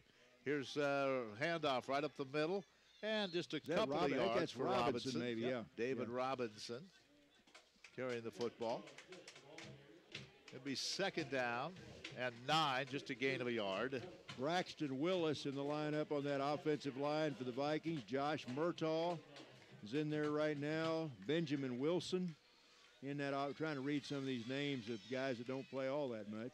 2nd down and 9. Again, Robinson out of Kansas City remains in the backfield behind Dakota Collins. They give it to him again, and he's hit and will lose a couple of yards. Vikings right now playing just going to play it conservative. Let's see if Dakota will throw on 3rd down, however. Connor Parsons, a sophomore out of Columbia. He's in at the fullback position right now. Rayshawn Parker caught that touchdown pass a minute ago. He's still in there. Also, Thalen Payne, a freshman out of Beaumont, Texas. So a lot of different people, Ken, getting in the lineup for the Vikings. 3rd down and 12. Clock moving, 11:52. Collins will work out of the shotgun. Robinson off to his left as he takes the snap, rolls to his left, throws it that way, and it's incomplete as he was trying to get it to Heiser, and the pass short hopped him. So Baum will come in, punt it away with that wind behind him. Should get off a good one here. Ken, Felix Garanch, I guess I pronounced that right. Felix Garanch, a sophomore wide receiver out of Wolfsburg, Germany, was the guy that I think that was near that last pass by Collins. Always have a few from foreign countries on this team, or always seem to have one or two. All right, Baum will get this punt away from about the 35-yard line. Nice kick, pretty good kick that time, not bad. Wobbly end over end. It's bobbled by Hester, and he goes back and grabs it at the 9. Hester is their best wide receiver, and he bobbled that but was able to grab it, and they're going to mark it right at the 10-yard line. So that's where the Crusaders will take over. Again, the last time they had it, they had a different quarterback in there. Two Crusaders down on the field right now. Both of them back around where they were going to try to block this punt. I don't know if they ran into each other, but there are a couple of Crusaders down. Matt Long, the Vikings head trainer, goes out along with the training staff for the Crusaders. 11:29 to go, 51-3 is our score. We better take a break. We'll come back in a minute on the Viking Sports Network. Whirlpool equals quality, and Charlie's Appliance Sales and Service in Marshall is your one-stop Whirlpool headquarters. Whether you need a gas or electric range, Charlie's has just the one for you, with options like rapid preheat and steam clean. Time to replace the microwave? Once again, Charlie's has you covered. They carry microwaves for both the countertop and over the countertop. Charlie's also carries several models of dishwashers. Deliveries available as well as financing with approved credit. Charlie's Sales and Service at 450 West Boyd in Marshall, your Whirlpool headquarters. UPI Parks Hog Market at Sweet Springs buys all classes of slaughter hogs, sows, boars, butchers, and all-quality animals at the best prices around. You, the producer, will reap the benefits by calling UPI Parks Hog Market. Plus, they also buy sheep and goats. UPI Parks Hog Market are humane animal handling professionals and can also provide transportation for your hogs. Call weekdays between 8 and 5 at 660-335-7084 or stop by UPI Parks Hog Market, exit 74 on I-70 at YY. All Vikings this afternoon as they lead it now by the score of 51-3. Good news, the last player up was Corey Barr, walked off on his own power. Good to see that. So the Crusaders will have it at their own 10-yard line. Vikings defense, a lot of folks playing in this game this afternoon. Right now, the Crusaders have 117 yards of offense. The Vikings 524. Well, and the Vikings have had a lot of their reserves in for all but that first series of the second half. So a lot of different guys getting playing time, but Vikings play a lot of people normally anyway. The Crusaders average 304 yards of offense a game. Long ways from that.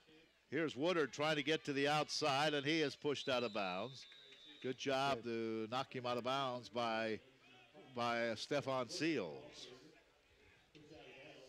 Yeah, you think Evangel, you say, why have they still got some of their starters out there? They like to score. They want to get a touchdown. They want to establish some rhythm as they head into that game next week. And I think they play Avila next week, I believe. Yeah, play Avila next week, and then they'll have Baker in the final. So it is Second down and 9, only a gain of yard by Woodard.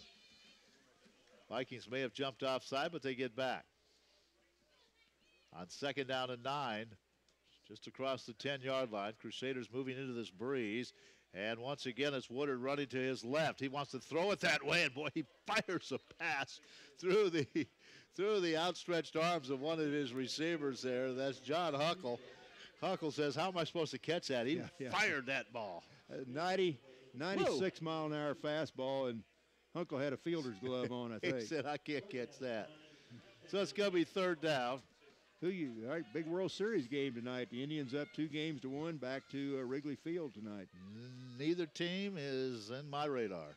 I just want a good game. Yeah, it's a good series. Third down and 9. Third down and 9 from the 11-yard line. Woodard backpedals, flag, and he drops the football. And let's see. Well, the play clock ran out on it. You know, and one thing you talk about the World Series, I think as far as the media is concerned, the Cleveland Indians are an afterthought. It's all about the Cubs. Yeah, won it for 108 years, yeah. Third largest city. Ratings are huge. Yeah. There's a timeout by the Crusaders with 10:54 to go, or else the play clock would have ran out. Yeah, the ratings are the best they've been for a World Series in quite a few years, so everybody's watching. Now, we're not as excited as we were up. Matty is. Chaz is a diehard Cub fan, but I know I'm not as excited as I was the last 2 years when the Royals were in there. And I know you're pumped up anytime those Redbirds make it. But it's still a good series, and we'll see how it goes tonight. Cubs need to win one tonight. Timeout taken by the Crusaders here. They would have had another penalty, and it's third down and 9.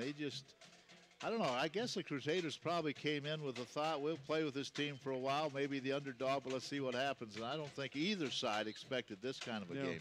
No. And the same kind of start the Vikings got off to last week. They just never let up today. So third down and 9. Woodard back to throw. Pocket hold. Swings it out of the backfield. They get to the 15-yard line, close to a first down at the 20. And I think they may have a first down as with the catch is Kaiser coming out of the backfield. That'll be enough for a Crusader first down. Yeah, nice play, a little play action pass that time. Woodard took his time, found Kaiser on that right side. And again, it is a first down to 10.5 minutes left to play in the game. Vikings, it's all Vikings, 51-3. Vikings led it 38-0 at halftime. Again, you know, with all these different people in the ball game for the Vikings, they still want to keep that score low and work on that scoring average. They're after Woodard, throws it behind his intended receiver over the middle. Dallas Hester, it'll be second down and 10. You can tell me if that's Bruce Reyes. He's standing right down in the gray shirt, right in front of the stands down there to our right down about as far as you can see standing in front of the. It looks like that is Bruce. Yeah, Bruce is in the house. I think that is Bruce. Yeah, he's wearing a 2012 Viking conference T-shirt. Led this team to 4 conference championships. Bruce Reyes, what a quarterback he was for this team. And another one out there, Jake Bridges hopes to break some of his records. Here's a pass down the sideline, overthrown, trying to get it to Hester. It'll be third and 10. Yeah, he has a lot of records, does Mr. Reyes, and Bridges is going after those records. Good coverage that time. Jamie Keys, a defensive back out of Orlando, Florida. Jamie there a sophomore to break that one up. And yeah, Reyes and Bruce were just very consistent. Yep. You know, he not the fastest guy in the world, not the strongest arm in the world, made good decisions and got the job done game after game. Well, Jake has broken one of his records. That's for touchdown passes in the game. Broke that with 6 earlier this year. And Jake has 20 on the year now. Third down and 10. Woodard over the middle. And that pass is incomplete. Seals with a good shot as he hit Chance Smith just as the ball got there, and it'll be fourth down. And that was a perfectly legal hit. Stefan did not go to the head. He just took his helmet and went right at the numbers. And so a nice defensive play. Vikes will get it back with just over 10 minutes to go in this one. Well, again, if you wondered a little bit if some of these players are looking ahead to next week, they may have been, but they didn't show it on the field today. And now they can start turning their attention to this Baker team next week. Here comes yet another punt. A low line drive goes end over end. Heiser is going to let this one go, and it'll be down at the 40-yard line. Yeah, that thing was almost head high as it went over the line of scrimmage. and Heiser wisely stayed away from it. I don't think he's gotten a punt over 10 or 12 feet high all day long. No, don't think so. We talk about Bruce Reyes as he's here watching today.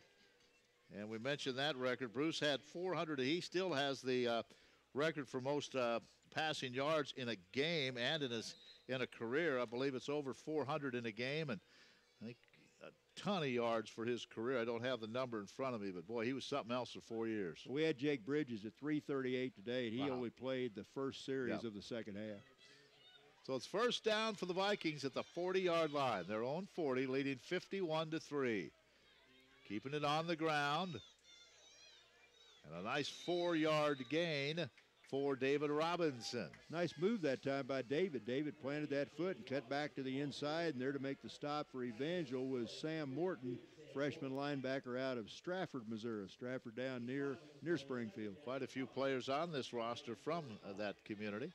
Second down and 5 for the Vikings from their own 45-yard line. Coach Roth would like to take a lot of time off the clock here. 9:30 to go, all Vikings. Again, they hand it off. Round the first down to midfield and into Crusader territory at the 48-yard line goes Mr. Robinson, and it's going to be a first down. Hunter Ferris there on the stop along with Tennessee Wilder. But that is a first down as the Vikings take it into Evangel territory. I like the way Robinson had both hands on that football as he turned the corner. He wasn't going to give it up. Yep. First down at the 48-yard line of the Crusaders for the Vikings as they once again move into Crusader territory. Vikings scored early and often today. Here's Collins, fires it over the middle, and he was trying to get it to Khalil Smith just out of his reach. At the 35-yard line, it'll be second down and 10. That's a pretty good pass. Yeah, Khalil was well covered that time, and the ball hit him in the hands, but it had a little bit too much mustard on it. Now checking back into the Vikings lineup is fullback, sophomore Connor Parsons. Well, second down and 10, 48-yard line. That stops the clock. Vikings will be 8-1 after today. Here's the handoff. Again, Robinson tries to work to the right side, gets a yard, and that's it. It'll be third down and 9. But the clock continuing to wind. It's 4 o'clock. KMMO FM Marshall, Moval.edu on the Viking Sports Network. And the Vikes are up 51-3, 8:34 to go. Ken, I think both teams probably right now are saying there's no need to prolong this game. Let's play it out and get it over. Get it over with. Vikings can feel good about it. Everybody gets in. Or most of them on the sideline get into the contest. Third down and 10. Robinson lined up behind Dakota Collins. He's going to throw it down the sideline. That one is going to be intercepted by Taylor rather. Dalton Taylor with the INT, and he brings it all the way back to the Viking 48-yard line. Threw it right to him, and Taylor was back there for the INT. And give credit to a young man whose name we've mentioned all afternoon, Devin Overall, the senior linebacker out of Monette. He was right in Dakota Collins' face, made Dakota unload that ball quicker than he wanted to, and forced the pick. For Collins, his 5th interception of the year. Yeah, his first down, Crusaders at the Viking 47-yard line. Let's see if they stay with Woodard out there. They do. They want to score. They want to get a touchdown. Build for next week. Covelli is the running back, number 22. And they pitch it to him, running to his left. Trying to get the corner turned, and does, and now goes out of bounds at about the Viking 39-yard line. That's a nice job that time by the left side of that Evangel line. They sealed the right side of the Viking defense to the inside, and as he got outside, as you said, that's a new running back in the lineup, Fabian Covelli, and he got to the edge that time, so give that offensive line credit that time. Second down and about 3 for the Crusaders. They'll keep it on the ground. Nice move. Cavelli gets to the outside, picks up a first down to the 35-yard line. Started to go inside, nothing there. Stopped, went to the left, and picked up a first down to the 35-yard line. Stopped by the Vikings, Brandon Thomas, that junior linebacker out of Raytown over there to make the stop for the Vikings. He's made a couple tackles here this afternoon. Ball 34-yard line of the Vikings. Crusaders down 51-3. Want to put one on the board here. Woodard, the senior out of Newcastle, Oklahoma. They'll hand it off again, running to the right. And Cavelli gets down to the 30-yard line. First one to get there, Johnson didn't make the tackle, but it's a gain of 4. Joseph Trout, junior linebacker out of Manteca, California, made that stop. Well, it's 2nd down and 6.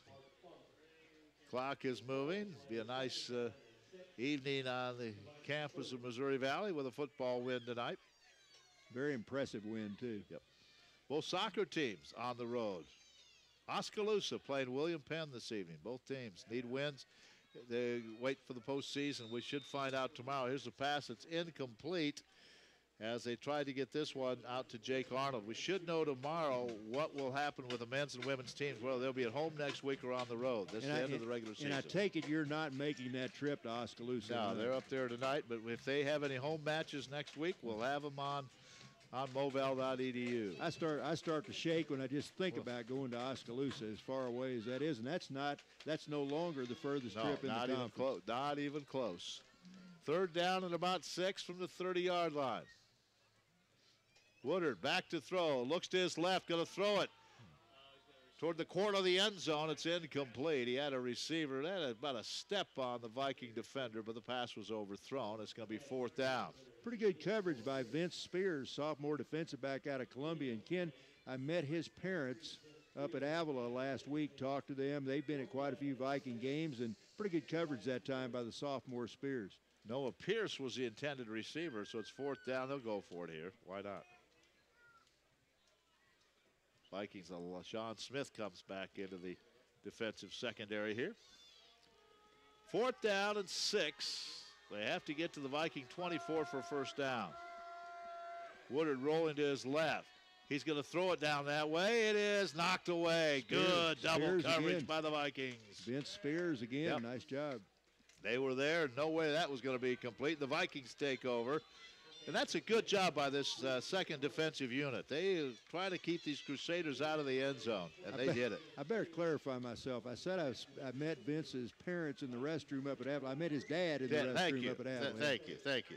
Saw Mom too, but all right. That was out in the stand somewhere. Ball to 30-yard line, 1st down, 6:09 to go. Let's see if the Vikes can get a couple of first downs and put this one to bed. Benjamin Wilson, you mentioned him. He's out there right now. Thalen Payne out of Beaumont, Texas on that offensive line. Josh Murtaugh. Dakota Collins is the quarterback. Robinson the running back. 1st down, 30-yard line. Robinson bounces to the right side, waiting for a block, finds one, and gets 4 yards to the right side. 2nd and 6 coming up. You know, David Robinson looks to me like he's doing a pretty good job picking his running lanes. He's kind of waiting for the lineman to open up a hole, and we got a Viking down on the field, and I think that's I believe 85. That's Brandon Stedfeld, yep, I think. Stedfeld, the tight end. And he is down at about the 26-yard line. While they tend to the injured player, let's take a quick 30-second timeout on the Viking Sports Network. Looking for the right relationship? When you open an account with Wood and Houston Bank, you're connecting with a dedicated local team focusing on delivering convenience, security, and the very best in personal banking. Act now. Open a new smart checking account with direct deposit and get a Tervis tumbler or water bottle of your choice.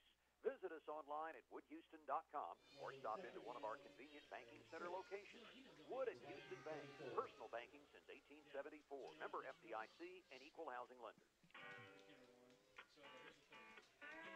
Stedfeld coming off the field under his own power. That's good to see. The Vikings right now, 540 yards of offense. Most of that, of course, was in the first half.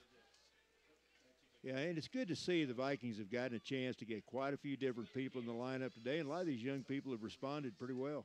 Second down at about 6. Trips to the left side. That's the Viking side of the field. As Collins hands it off to Robinson, trying to run to the right. Steps out of bounds at the 35, maybe the 36. Very short gain. It'll be 3rd and 4. That's going to give him the 34. So it's 3rd down and 6. No gain on that play. Trying to see, Ken, if we've got any other people in the lineup whose names we haven't mentioned. Mentioned Willis. He's in there. Also, we've mentioned Josh Murtaugh. He's in on that offensive line. I just don't want to leave anybody out. Braxton Willis is out there. Yeah, we haven't mentioned him. Nielsen, 57. I haven't mentioned Nielsen. Glad you caught him. I haven't mentioned him. Alexander Nielsen, a sophomore, 296-pounder. 3rd down and 6. Collins wants to throw that empty backfield to the sideline, completed to Robinson, and he steps out of bounds, but he got the 1st down. I think that was a one-handed catch by David nice that job. time. I think he stuck his left hand out and pulled that one in. Nice throw by Collins, and like you said, that moves the chains. Now the Vikes can take some more time off the clock here. Coach Stroud has to be very pleased with this performance.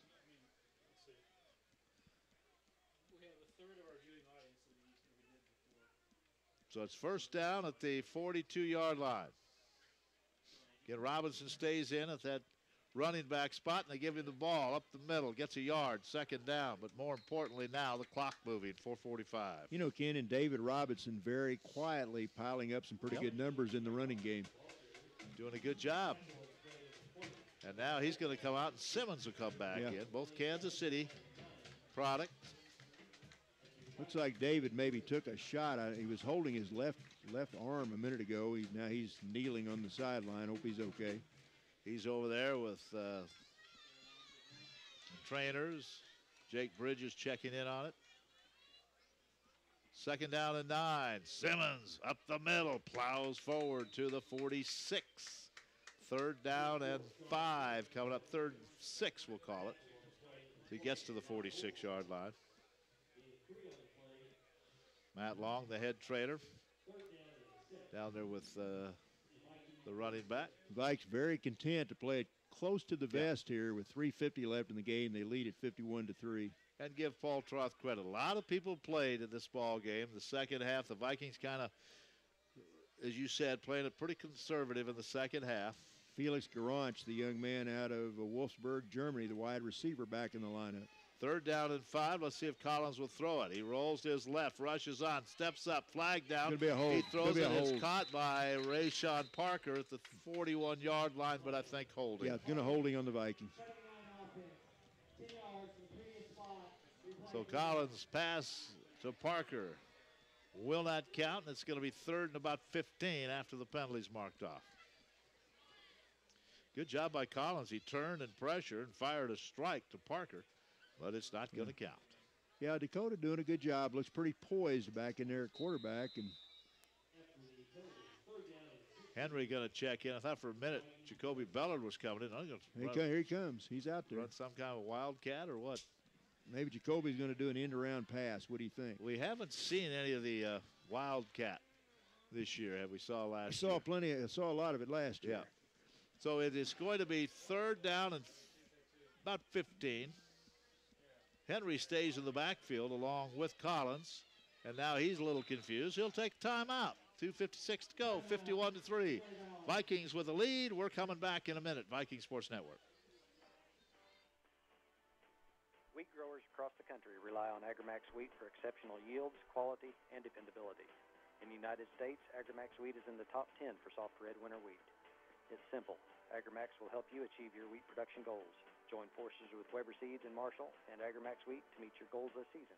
Call Weber Seeds and find out more about AgriMax. Grow the best with us, Weber Seeds. Viking Athletic Goods in the Marshall Square is your apparel headquarters for all your favorite teams. KC Chiefs, Mizzou Tigers, Missouri Valley Vikings, Marshall Owls, Slater Wildcats, Santa Fe Chiefs, and much more. Pullovers, hoodies, sweats, even socks with logos. Viking Athletic Goods also carries a nice selection of crazy socks. And for going to the games, you'll find the best stadium seats anywhere at Viking Athletic Goods on the Marshall Square.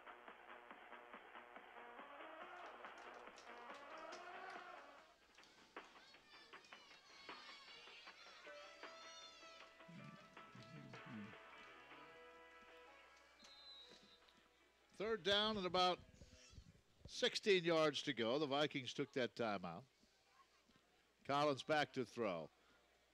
And he throws it over the middle. Holding. Oh, there comes the flag. Yeah, you had to call that one. Devon Henry was trying to get loose at the 45. and not only one handful of jersey, but I think that was Hunter Ferris had both hands full of jersey. And finally the flag was thrown. I didn't tackle him. I just grabbed his shirt. Devon was running like he was in quicksand. He couldn't move. Yeah, and it was a pretty good pass. Yeah. So it's an automatic first And down. I really think, trying to read the official's mind, I thought they thought, let's get this. No, I got to call that one. I've got to call that one. That one's a little too much. So the ball's at the Evangel 49-yard line. It'll be 1st and 10.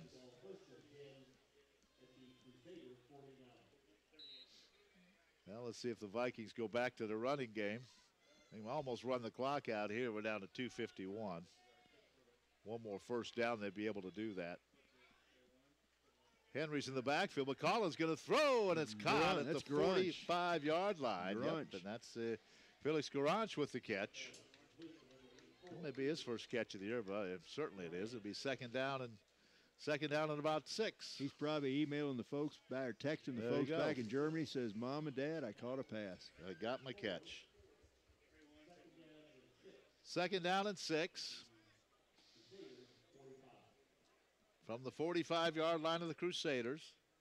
Of course, stayed in bounds, so the clock continuing to move.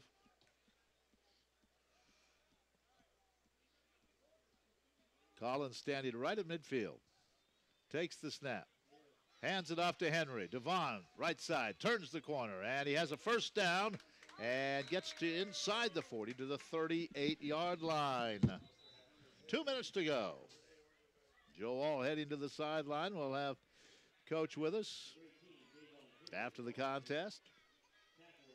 First down for the Vikings. Now they can just about take a knee a couple of plays and get out of here with a 51-3 win.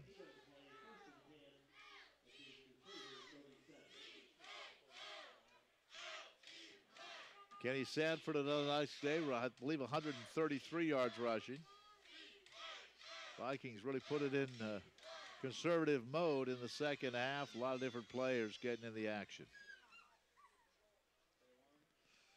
First and 10 from the 37-yard line. Collins going to throw down the sideline, incomplete. Boy, the rush was on, and he unloaded it. Khalil Smith was over there, but the rush was on from Josh Evans, and he had to unload that one, 2nd and 10.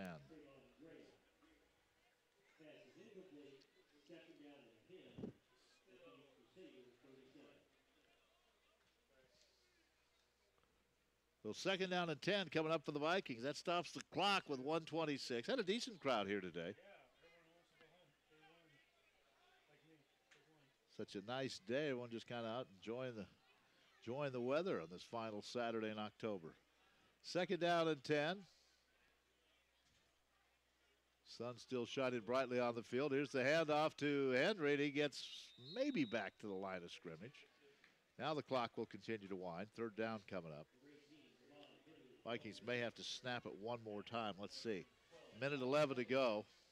Yeah, they could run this all the way down, snap it, and then just run out the clock. With 3rd down and 11. 51-3. Vikings are going to go 8-1. Collins takes a look up at the play clock, which is now at 10. 48 seconds to go. He'll take a snap. They're going to swing it out of the backfield for Henry, who makes the catch, and then he is wrapped up at the 33-yard line. And by the time they reset the play clock, the Vikings can just run out the clock here. So 51-3. That will be our final. The Vikings do not have to run another play. So the Vikes are 8-1. Well, you've wondered what was going to happen with Baker. Now we can set our sights on that game next Saturday. It'll be Baker and the Missouri Valley, number 2 and number 9, as we head into the poll, find out where those teams will be. Monday's poll, and that will be the game next Saturday. But this one, 51-3. The Vikings all over the Crusaders from Evangel. We'll start the post-game show in 1 minute, Viking Sports Network. The Red Cross Pharmacy family consists of pharmacists, technicians, and support staff that are committed to your family's good health. With free services like the Care Card, Elite Care, Kid Care Vitamins, Lids for Kids, and many more, we're working to provide your family with affordable quality health care services whenever you need them. Our family serving your family for over 160 years.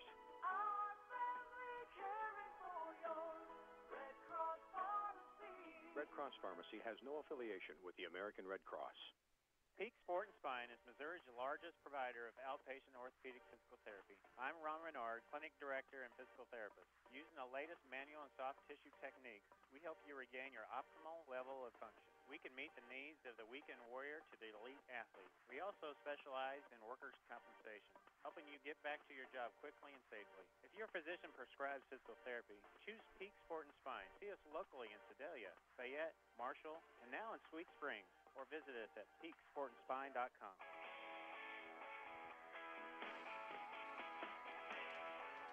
Well, the Vikings took care of business today against the Evangel Crusaders as they scored early and often, and they built a big halftime lead and went on to win this one by the score of 51-3. So now it'll be a pretty spirited week of practice with number 2 Baker on the horizon. That game will be next Saturday in Baldwin City, and Joe and I will be there with the call. Looking forward to that one. Sometimes there are games on that schedule you just point to. And the next 2 games are going to be so important for this team, as you have the game at Baker and then finishing up at home in the regular season against a very good Mid-America Nazarene team. So 2 huge games coming up for the Vikings in the next couple of weeks. Let's take another break. When we come back, we'll take a look at some of the statistics of this ball game before we go down on the field with the coach. We're back in 1 minute, Viking Sports Network.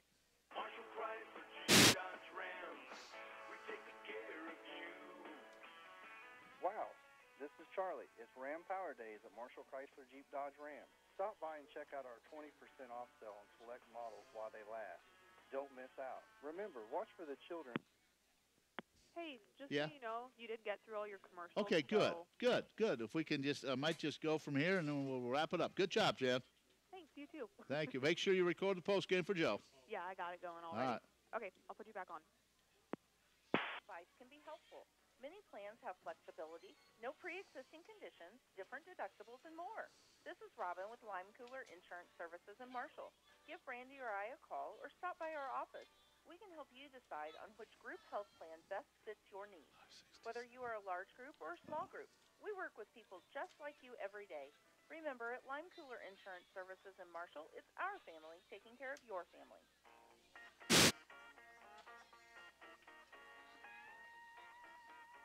Well, the Vikings had quite a day offensively. Valley finished the day with 567 yards of offense, had 420 of those in the first half, and Monty Rowe's defense held Evangel to just 145 yards, 22 rushing yards today for Evangel. The Vikings had 184 passing yards, 123 for Evangel, 383 for the Vikings, 567 yards of offense. The Vikings ran 71 plays and held the Crusaders to just 58. Just dominance all up and down the statistics for the Vikings, who scored early, scored often, and they win this. How about the conference leading rusher in Kenny Sanford, 139 yards today. Again, there were some big scores, so we'll have to see what some of the performances were. But Kenny with 139 yards on 18 carries and a touchdown. His longest was 46. Remember, he had an 80-yard touchdown run called back. So what an afternoon it could have been. His already was good with 139 yards as he approaches the 1,000-yard mark for the season. Let's go down to the field if we can. And Joe All has the coach with him. Okay, chatting now with Missouri Valley head coach Paul Troth. Coach, off to a great start. Second week in a row. The only difference is you kept the pedal to the metal all day today. That's about the best first half of football I've seen a Valley team play in all phases in a long time. Yeah, I was real pleased. The guys came out and did a good job. And you know, again, our special team scored. Defense did a great job shutting them down, and offense was able to put points on the board with drives. So, seeing some progress today, that was good. Just we got to keep maintaining and keep working on the little things. And Coach, how about your quarterback, Jake Bridges? This is all unofficial. We had him at 13 of 15 for 338 yards, 4 touchdowns. On the year, he's passed for almost 1,900 yards and 20 touchdowns. Well, he's a good player and is a better player than what his age is. So, we need him to make plays and run the offense, and he did a good job making some pretty good decisions today, and our guys made big plays. I mean, Dorian had the big play, Jacoby, all the receivers, Siobhan.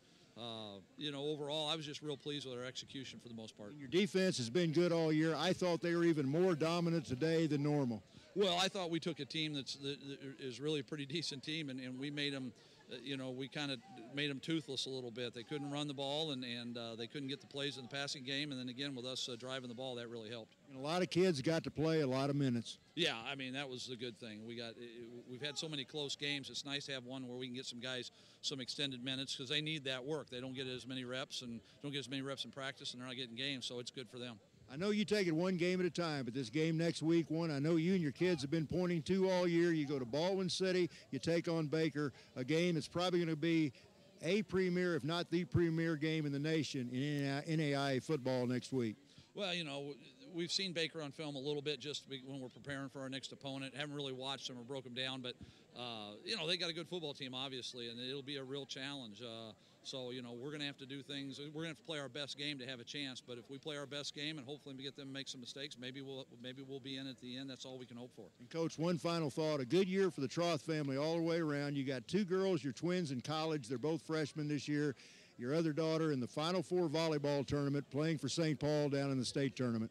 Yeah, it's been a pretty hectic fall, especially for my wife because she's got to travel around. But, yeah, it's been good. It's been a lot of fun. We've been busy with it, but it's kind of neat. Coach, we'll see you next week. Good job today. All right, thank you. All right, thank you, Joe, and thank you, Coach. And we're going to wrap things up. 51-3 is the final score.